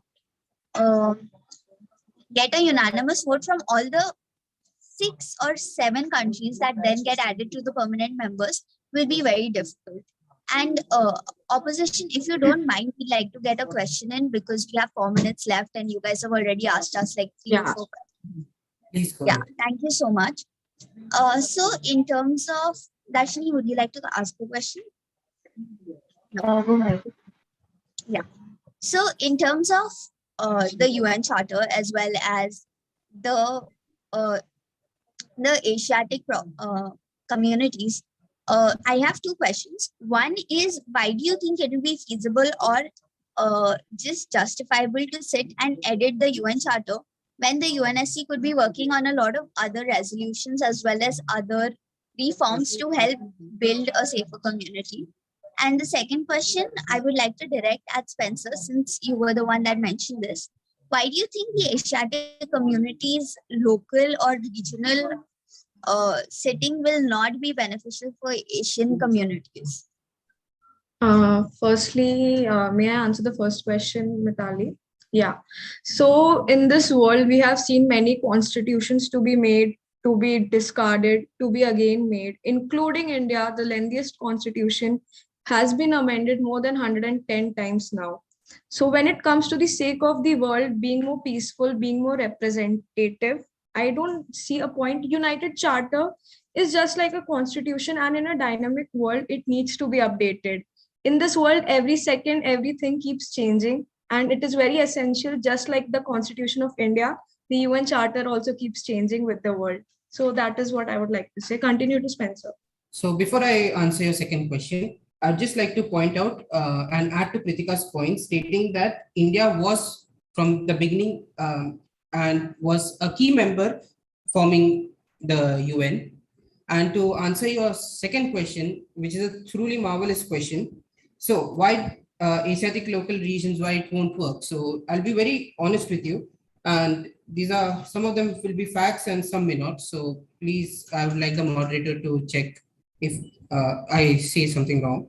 So to be exact, in the UNSC Council, we have China representing the Asiatic regions. But then if you think about it, China is in bad terms with each and every of its borders. China is another key player in supporting Taliban. China was the first country to accept Taliban in Afghanistan. And when you think about it, India is the only country who is keeping peace with each and every country. Even recently, India has decided to give 50,000 tons of wheat to Afghanistan as a humanitarian aid. So coming back to your question, Spencer, may I take over from you? Yes, please. Yeah. See, the problem with local groups like ASEAN and Shanghai Cooperation Organization is that there are multiple levels. Like even when 2 countries are involved, there are many other countries behind who are playing a major role. So let's just see, for an example, Ukraine-Russia conflict. US, which is on the other side of the Atlantic coast, is involved in this war somehow. So I think the local groups can give an immediate solution, maybe a ceasefire or something.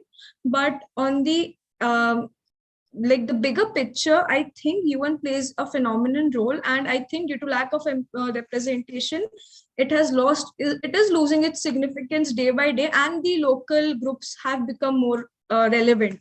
But that shouldn't be the case. Yeah. Although the time is up, the judges are willing to extend, so you may continue with your refutation. Yeah. Can I ask the question to the proposition?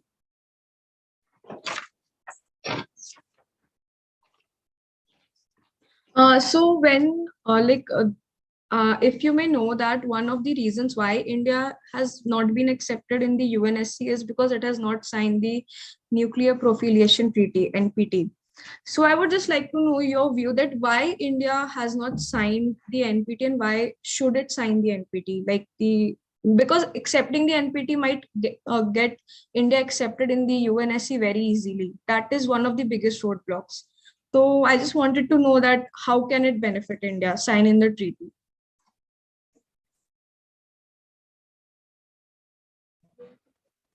Darshini, do you want to answer this? Yeah, Darshini, please answer. I'll just give an idea, like to simplify it. Why should India keep researching in nuclear weapons when it's evidently very harmful? So that might be the simplified version of the question. Darshini?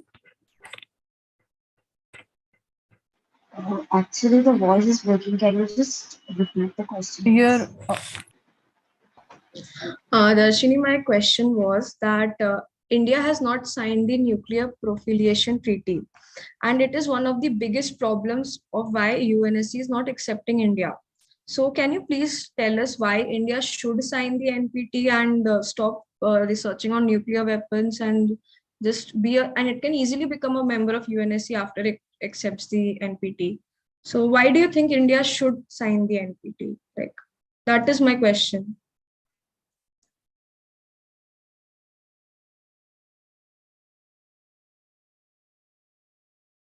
Actually, would you like to hear?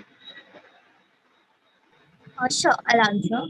So, as you know, the nuclear, so it is allegedly said that NPT is one of the reasons that India is not able to become a part of the UNSC. What I can say to this is, India is again a democratic country which has which has the Rajya Sabha as well as the Lok Sabha. And in order for our government to make a decision, it has to go through certain layers or certain levels of understanding between all the politicians. If in case the understanding is not met, then we as the community can suggest or even request for certain changes to be made. However, we are well within our rights to elect another leader during the next elections that come through. As for whether or not the Indian government should just sign the treaty in order to get onto UNSC, if India decides to just sign the treaty in order to get onto the UNSC, it will seem as though India has not done it for this, for because they believe it is the right thing to do, or India thinks that signing the NPT treaty is actually helpful. It will be rather just to get onto the thing, which in a way will be a form of, in a very negative term for this debate, a sort of blackmail, I believe, which is, if you don't sign this, you will not get anything, sort of. I'd like to conclude with that. Thank you. Both sides, please conclude your refutation now. Should we go first? Like, which side should go This is first? not your closing statement. For the refutation, yeah, okay. So what we would like to conclude is that UN Charter is a very complicated document, and it is very difficult for it to get updated. But in the recent time, it is equally important for the world to stay dynamic and adapt to the changes frequently. So that is why I would say that it is very essential for India to become the part of the UN Security Council. And overall, it will help in better representation, and it will make the voice of developing countries be heard in the UNSC. Thank you so much. First, I would like to apologize from behalf of my opponent, behalf of my companion, Darshini. Actually, she had the closing argument with her, but it's just that her network's really bad and she's really not able to get anything through and she's not able to understand the refutal. So if it's all right, I'll just be concluding on her behalf. Is that fine? Go ahead. Okay. So, what I can conclude from this refutal round is, while it would heavily benefit the Asiatic community for India to be a permanent member on the United Nations, it is also understood that the UN Charter is a very difficult document to convert.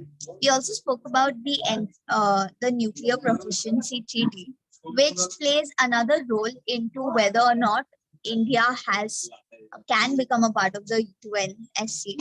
What we can say in conclusion is the Asiatic community can bind together, which would help regionalization rather than purely depending on the UN. However, UN becoming accepting another permanent member can also be very difficult, as the smaller countries will have a larger group of countries to appease to, which may lead to a little bit of chaos for the smaller countries. Thank you.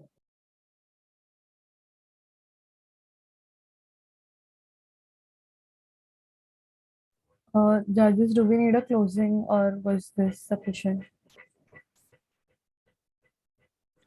If we may present our closing argument, is that? Go ahead. Okay. Yeah. Just a second. Your time starts now. Go ahead. India is a bright spot in the global economy and security. With the recent spotlight shifting towards the Indo-Pacific due to tension created by China and formation of groups like Quad and AUKUS, it is essential to make India a key player in the international security and politics. Lastly, I would like to quote Herbert Hoover. Peace is not made at the council table or by treaties, but it is made in the heart of men. Thus, to ensure that all minds are spoken, it is essential that the Security Council tries to represent all the 191 member countries who are a part of it. Hence, making a seat for India gives a pathway to the voice of all the unrepresented states in South Asia. Thank you. Maithili? Okay, so in conclusion, while India does play a significant role in peacekeeping for the Asiatic community, and India also plays the role of a peacekeeper, it is important to note that the UN is a large circular body which accounts not for one continent but the entirety of Earth, which means that we have to account for all the countries that come in, not only the Asian or the Asia Pacific region communities, but also the smaller countries that come within Africa, Europe, as well as America. So when, sorry, not America, but Europe, Africa, Australia, etc. So when we consider this, it is very important for us to consider the safety as well as the progress of smaller countries, which heavily depend on the P5 to currently help support and move forward with the UN regulations as well as the regulatory body. So while India may deserve a spot, it is very difficult to put India in a permanent spot, given that there are many competing nations, as well as putting India in the spot may complicate the situation further for the UN body as well as the other nations that are a part of the UN community. Thank you.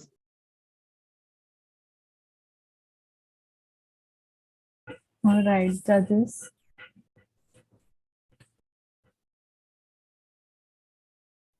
Elton, you want to ask first?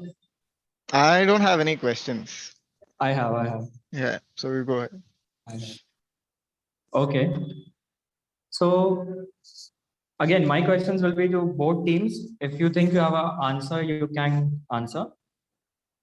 So I want to understand, do we need to change, alter, or make modifications in the UN Charter if we have to accommodate a new member in the UNSC, a permanent member in the UNSC?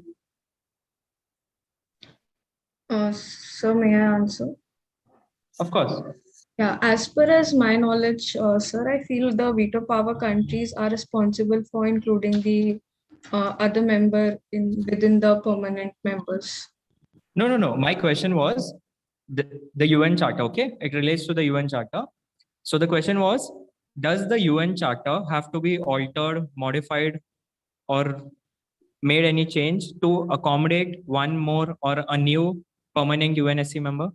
I would like to answer that question in two-parter. So before I give you a short answer, I would just like to tell you that before we go to the UN Charter, before it gets modified, the five countries have to have their majority of the votes or have to be on the right track to add India as a permanent member.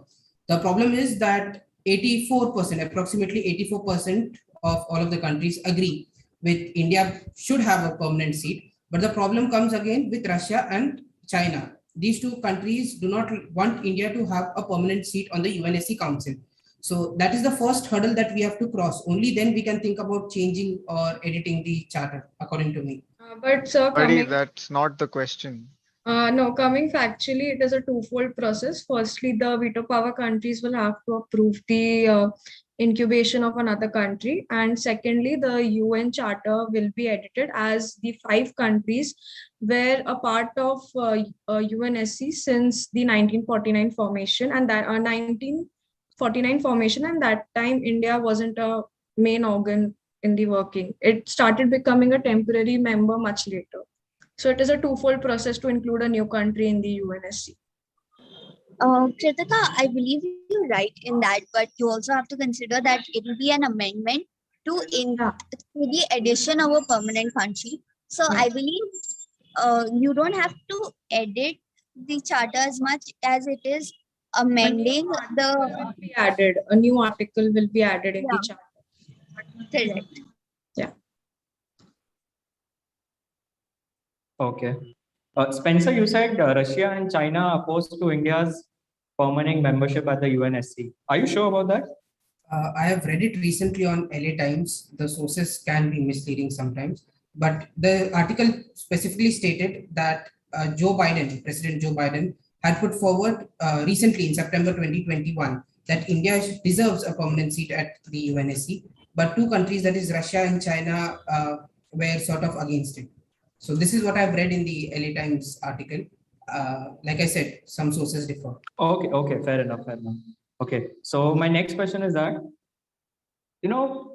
why do only few countries have the permanent membership of the UNSC? Why? So may I answer the question? Yes.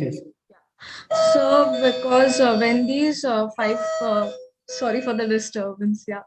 So when these five countries became the member, UN was formed as an aftermath to the World War, and the countries who won the war are the countries who preside today, except China. So yeah, only these four countries are here because they won the World War II, and it was up to their discretionary to set the accord for rest of the world. That's why these specifically four countries, and fifth China was offered due to mainly its large population, as they thought that a country with large population should have an equal voice in the UNSC. But informally the preferred country was India. Okay.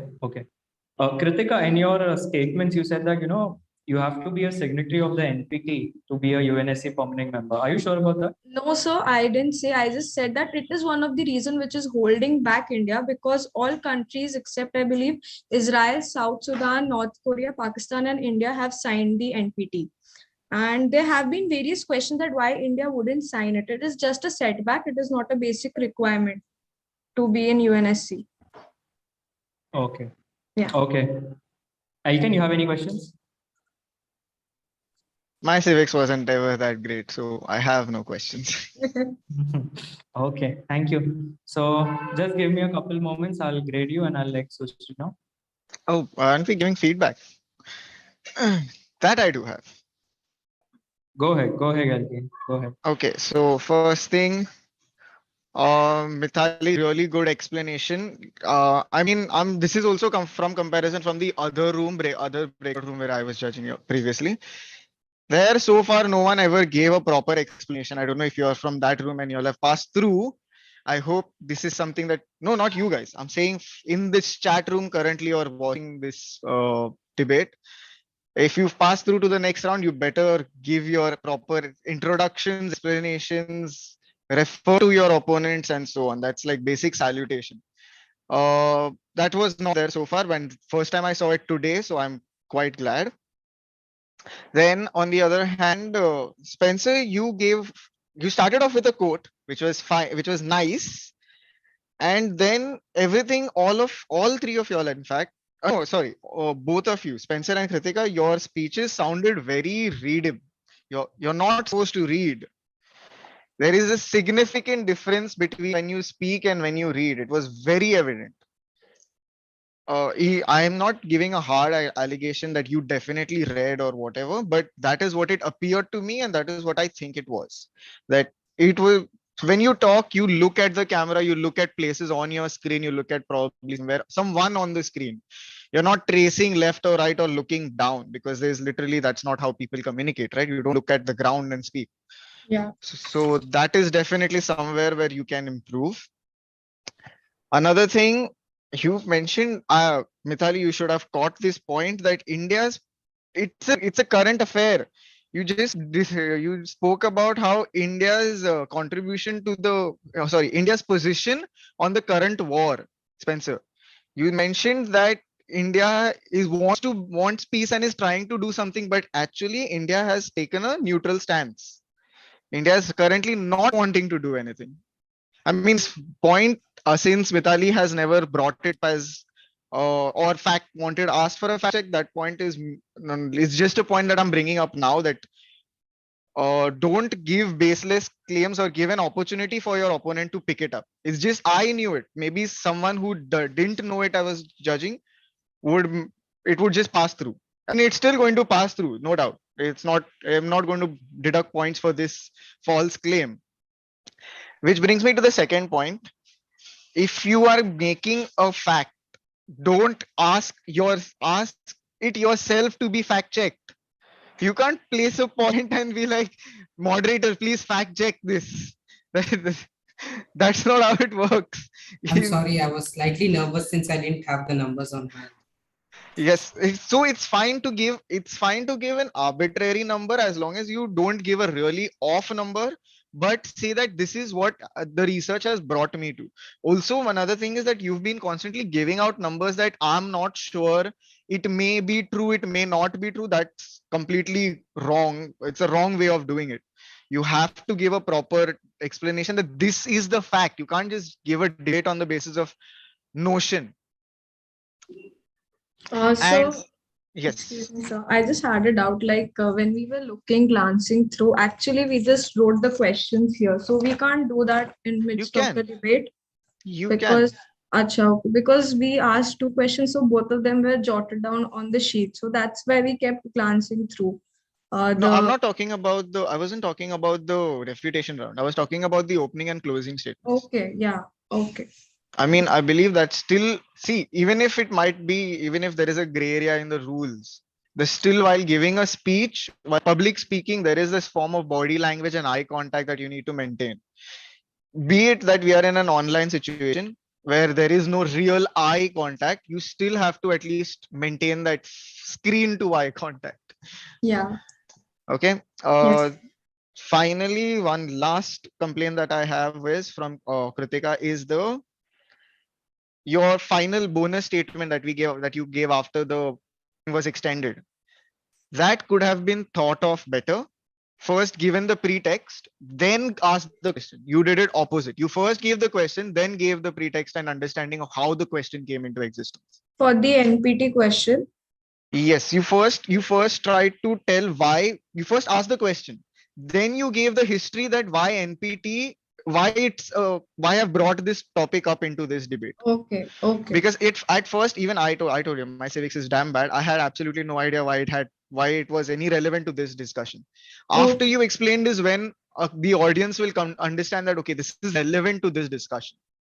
Yeah, I also understood that after asking the question that I should have given a backstory about the question. Yeah, I'll improve that. Thank you, sir. Okay, and I guess lastly, I have to point this out, but unfortunately, Mithalis didn't have any partner throughout the entire thing, which is a very, I mean, sadly, there will be obviously points deduction for that. I'm not sure whether it's a complete disqualification. That's up to the moderator. But there, from the rubrics perspective, there will be some kind of penalty. Uh, Other than that, really hats off to you, Kritika and Mithali. You all were really amazing. I'm saying this especially right now because I've like definitely it was one of the. I would say if I wouldn't see it so far, y'all should have been in the finals kind of situation. That would have been more exciting to have at that. I guess for the finals we'll have more time for refutation. Sushri? Yes, yes. The entire duration of the debate will be more. Yep. So that would have been much more exciting because both of y'all were placing really cognitive points and understanding each other's points and then saying something. All right. And I also have to appreciate Mithali. Her speaking skills was quite good. Her speaking skills, the speeches, both the speeches that she gave, it felt natural. Like the way there was no difference between when she was giving the speech and when she was refuting. They felt like in flow. That Thank was you. one really good point. And other than that, yes, when you didn't know the answer at one point, can't recollect which exact point it was, but you didn't have a proper answer, but you definitely did use, you deviated, you deflected brilliantly, honestly. It was, I guess, it was the NPT one only, I think. No, NPT one we gave the answer. I think it was the Asiatic region, like why they shouldn't be when they are supposed to be the peacekeeping group. So I realized India was neutral and China's vote was neutral. However, the entire answer of how I can frame it so that the whole China and Russia being against India thing goes in. I got a little cracked up because even my opponent went missing. So I was like, Your stumped. also, yes, you've been referring to your partner as opponent for some reason. Oh yeah, I don't know why. I'm so sorry. Yes, I also have to give you all score. Yeah, and lastly, that only that y'all were deviating from the topic, which was India, and y'all were talking about the rest of the world and then India. That could have been improved. That's all from my end. I need to get back to work. Abhishek, would you like to say anything? For general feedback, I think yes, this was definitely one of the better debates that we've seen today. But yeah, it could have been better because the topic was revolving around India's seat at the UNSC table, and I think it could have been more or less like why there are originally four, now five UN permanent members, or how they came into being, and why only those countries are there, not someone else is there. And then maybe you could have brought up that if you are a country which has always been with the non-aligned movement, then how do you expect to take decisions, or to pick a side at the international stage when it comes? So, I think that would have been the final sucker punch, in this debate. So, if that would have the points taking that if a country has naturally always been a part of the non-aligned movement, how should we believe the remaining members of the UN that if we give you the veto, you will use it correctly and not just abstain every day. So yeah, I think that was missing. The rest was good. I have already graded them. So let's wait for it. Thank you so much. You did great. Let us wait for the results. Is it possible for me to like confer with someone regarding the grading because this is a different situation right now? Yes, yes, will do.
Are we getting the results now itself, or are they going to be released on the day? Give me 2 minutes.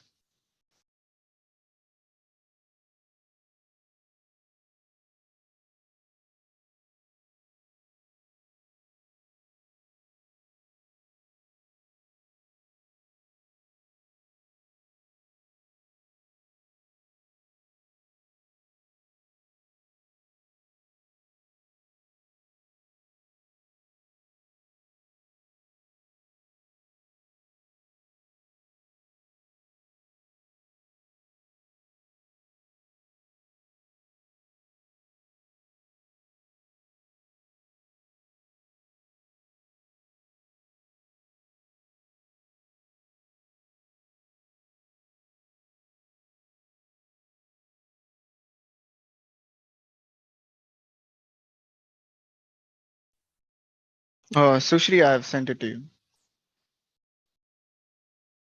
Yes, I'm calculating.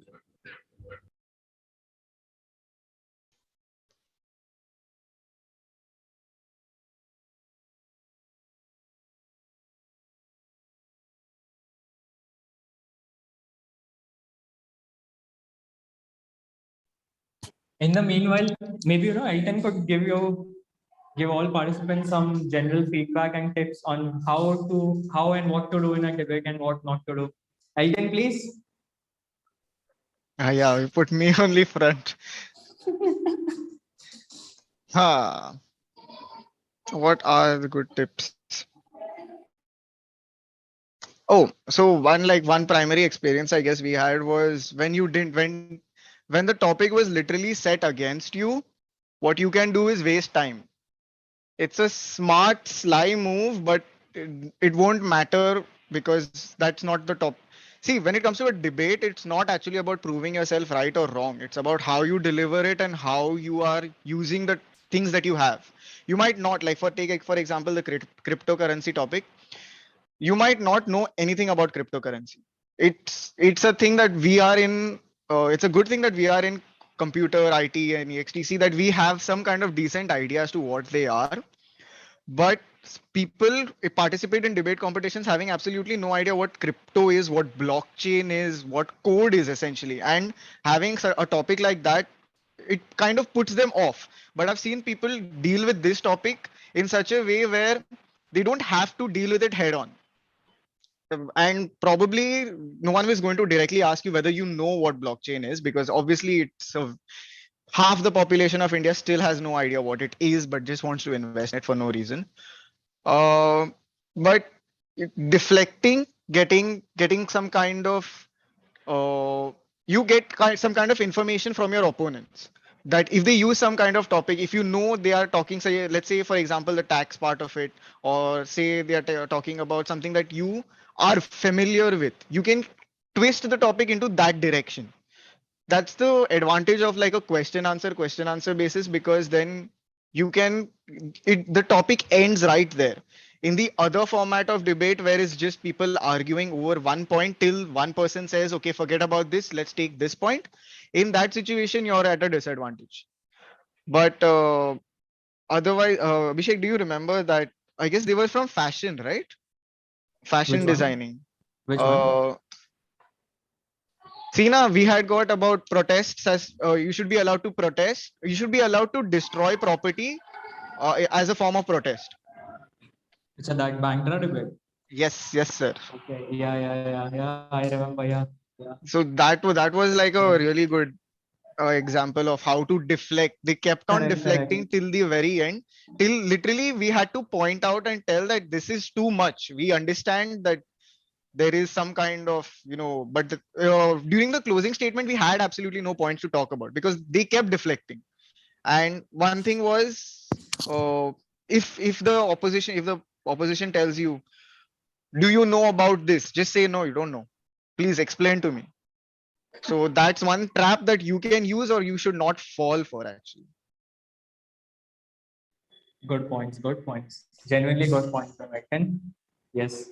So if I have to just add to whatever points Elton has said, correct. I can actually cover 99% of everything. But so since this was an online debate, you do not have much of an interaction with the audience, but generally if you go for a debate, there will be audience.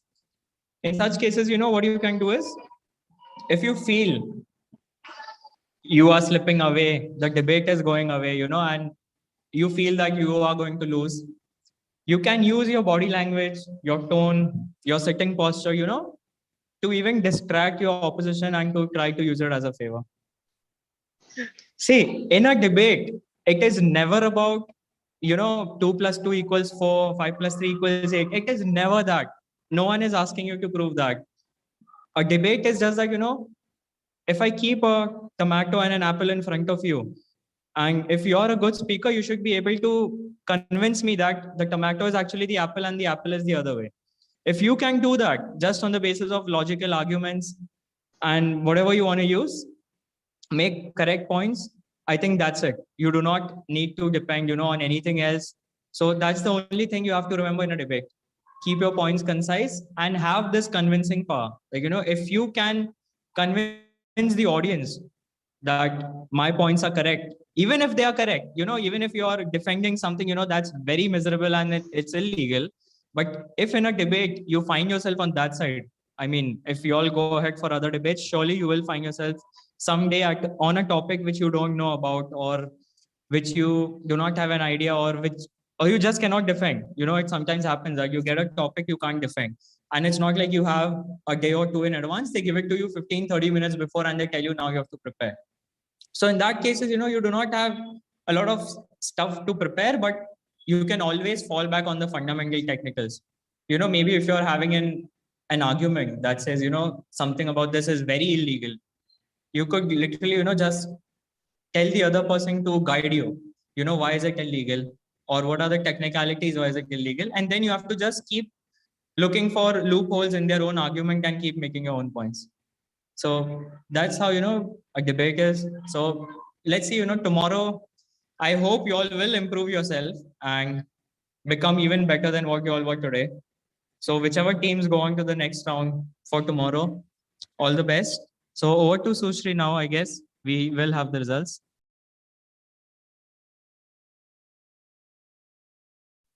Yeah, we do, but there's a slight confusion. Just give us one more minute. I'm sorry. Okay, take your time. Sir, can I ask a question in the meanwhile? Yes, sure. I mean, if the Yeah. other people are fine with it. Is it, can I ask a question if it's fine? To who? Elton or me?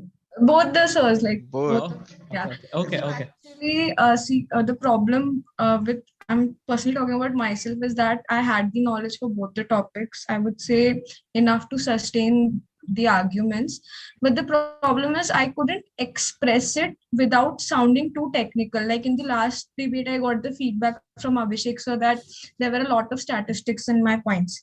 And then in this debate, Elton sir mentioned that it was like I was reading through the document. So it's just that I have a lot of content is there, but it's coming out too technically. So like how to balance it out so that the mediator and judge, because sometimes like Elton sir didn't have much knowledge about the civics part of the current debate. So to keep the judge in the loop without being too technical, how to do that? Because that was my doubt. You have to give back before you ask a question. You have to give background of why the question came into existence.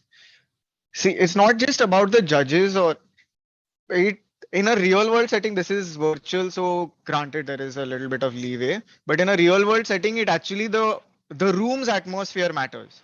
The debates, they are like especially the one which we witnessed when we hosted Spandan. That time the intra we had it in person, right? And that time the entire, I don't know what you call it now, the seminar hall at the ground floor, right besides Father Fabian's cabin. Yeah, it's still the seminar hall. Yeah, so that place was packed and it was literally people were screaming at every point that each party would make. So at one point, literally one person made some kind of a dumb statement and the room went silent.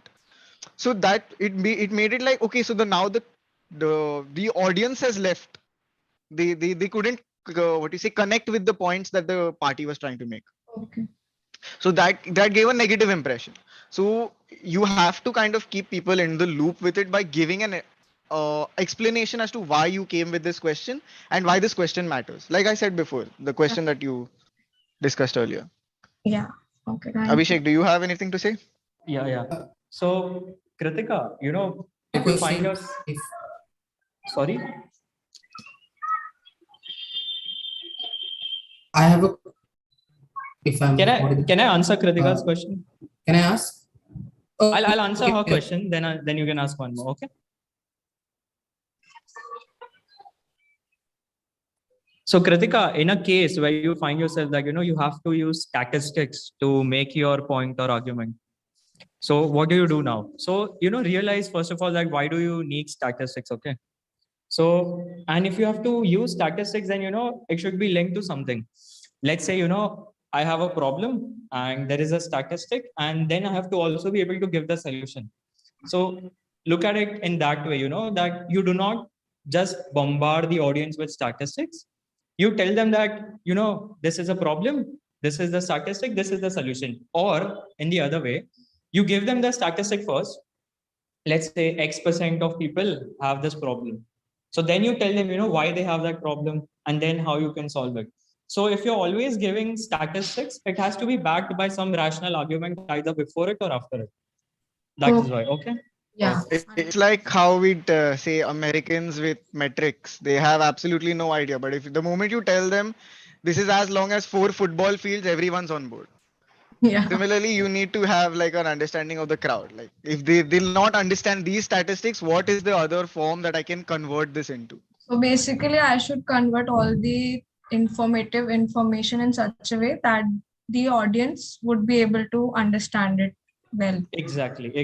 So, there is this, one last episode in Shark Tank where Piyush Bansal repeats his lens card speech.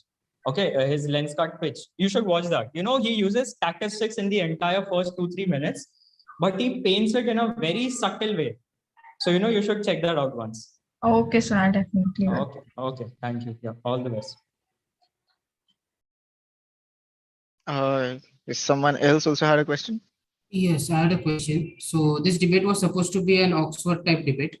So normally in that you can have point of information also. Like in a room, if you are sitting, someone can raise their hand and give. So I don't know how this would be incorporated in an online mode, but is there something like that in You online can just mode? ask the moderator to fact check. No. Elton, he's As asking, an audience. Wait. Elton, in an Oxford style, when we used to have it offline in Spandan, what we used to do is that, the Q&A that we did as judges, this Q&A was actually the audience asking them. So we replace it here with the judges. Yeah. Yeah, that's there. So I didn't get what's your question. You want the audience to ask question. Yeah, is it like the second round I was a little confused and there was awkward silence and all. So would there be an idea of was it in the rules or outside the rules if we wanted to ask questions? So I just wanted to know that part. With this also comes a kind of a drawback because in person you can figure out who's planted and who's not. Like people also plant audience members to ask certain type of questions that make you look good. So it I'm not depends, talking I about guess, on the. questions particularly. I'm asking like point of information. So sometimes, like you said, statistics somewhere, sometimes you need to give at the correct time. So sometimes from an audience point of view, someone may raise a point of information that may or may not be like towards your point of view. So is that allowed in this debate or not? No, I guess audience interaction is not really in use. I have never come across audience interaction during the discourse. It's always post. I'm talking about post itself, like after the. But that never affects your scores, irrespective, anyways. Okay, thank you. Yeah. The Q&A might take you from 8 to 9 out of 10, but it will not take you from 1 to 8 or 8 to 1. So it won't make that much of a difference. In fact, I think most Q&As happen after the scores are given. Correct. Literally just want to have a discussion with the participants. That's why. Yes. Q&As generally do not affect your scores. Never. Okay, so if you're done, the results are out. So I'll be declaring the results now. So the teams from this room who've made it to the finals are team P, my bad, I'm sorry. Team P, Rahul and Binil from the first debate. Everyone is please turn your cameras on. I'm sorry about that. Can all the participants please turn your cameras on?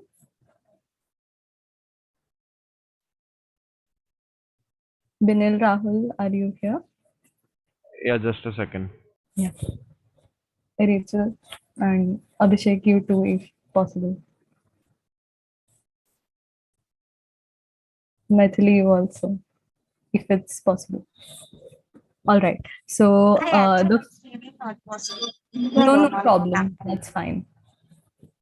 So from this room, the first debate, the first group which made into the semi-finals is group Team P, Rahul and Binil, and in the second debate, Team K, Kritika and Spencer. Congratulations.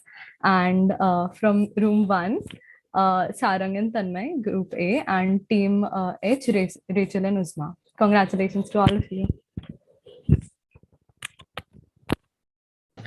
So congratulations. Post the YouTube link once again for the event. Like I'll send it again. Yeah, thank you. So congratulations to all the participants and a huge thank you for all the judges for being so patient and lending out your expertise. And so now with this, we are almost nearing the end of the event. So I request everyone to turn on your cameras, and in order to commemorate this event, the first half at least, we would like to take a screenshot. So could we have that?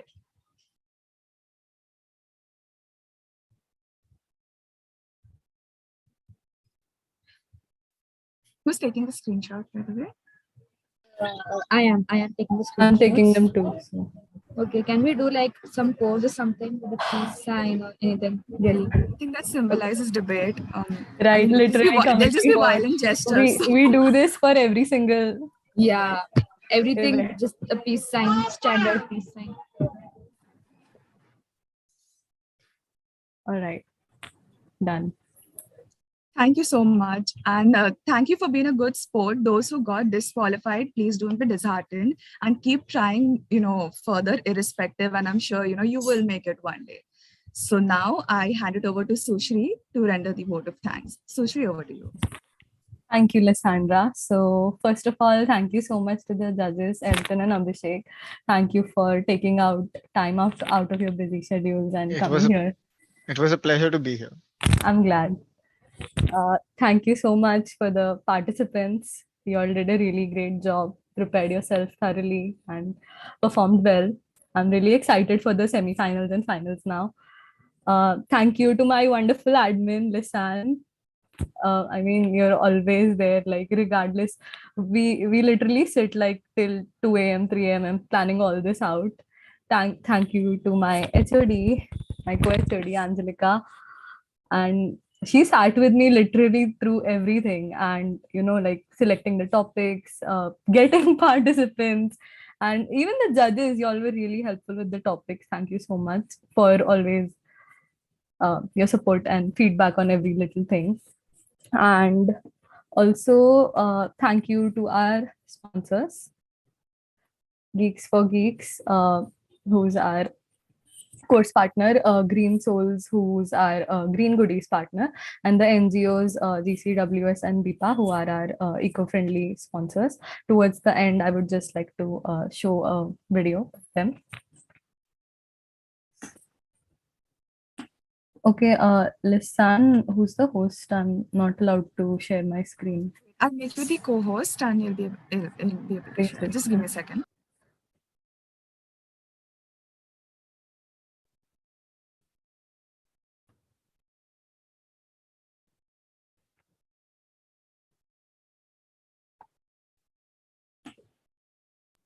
There you go. Check it out now. Yes.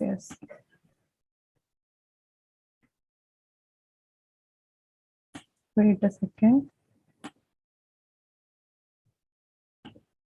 Your screen was visible, Sushri. No, the sound. Okay.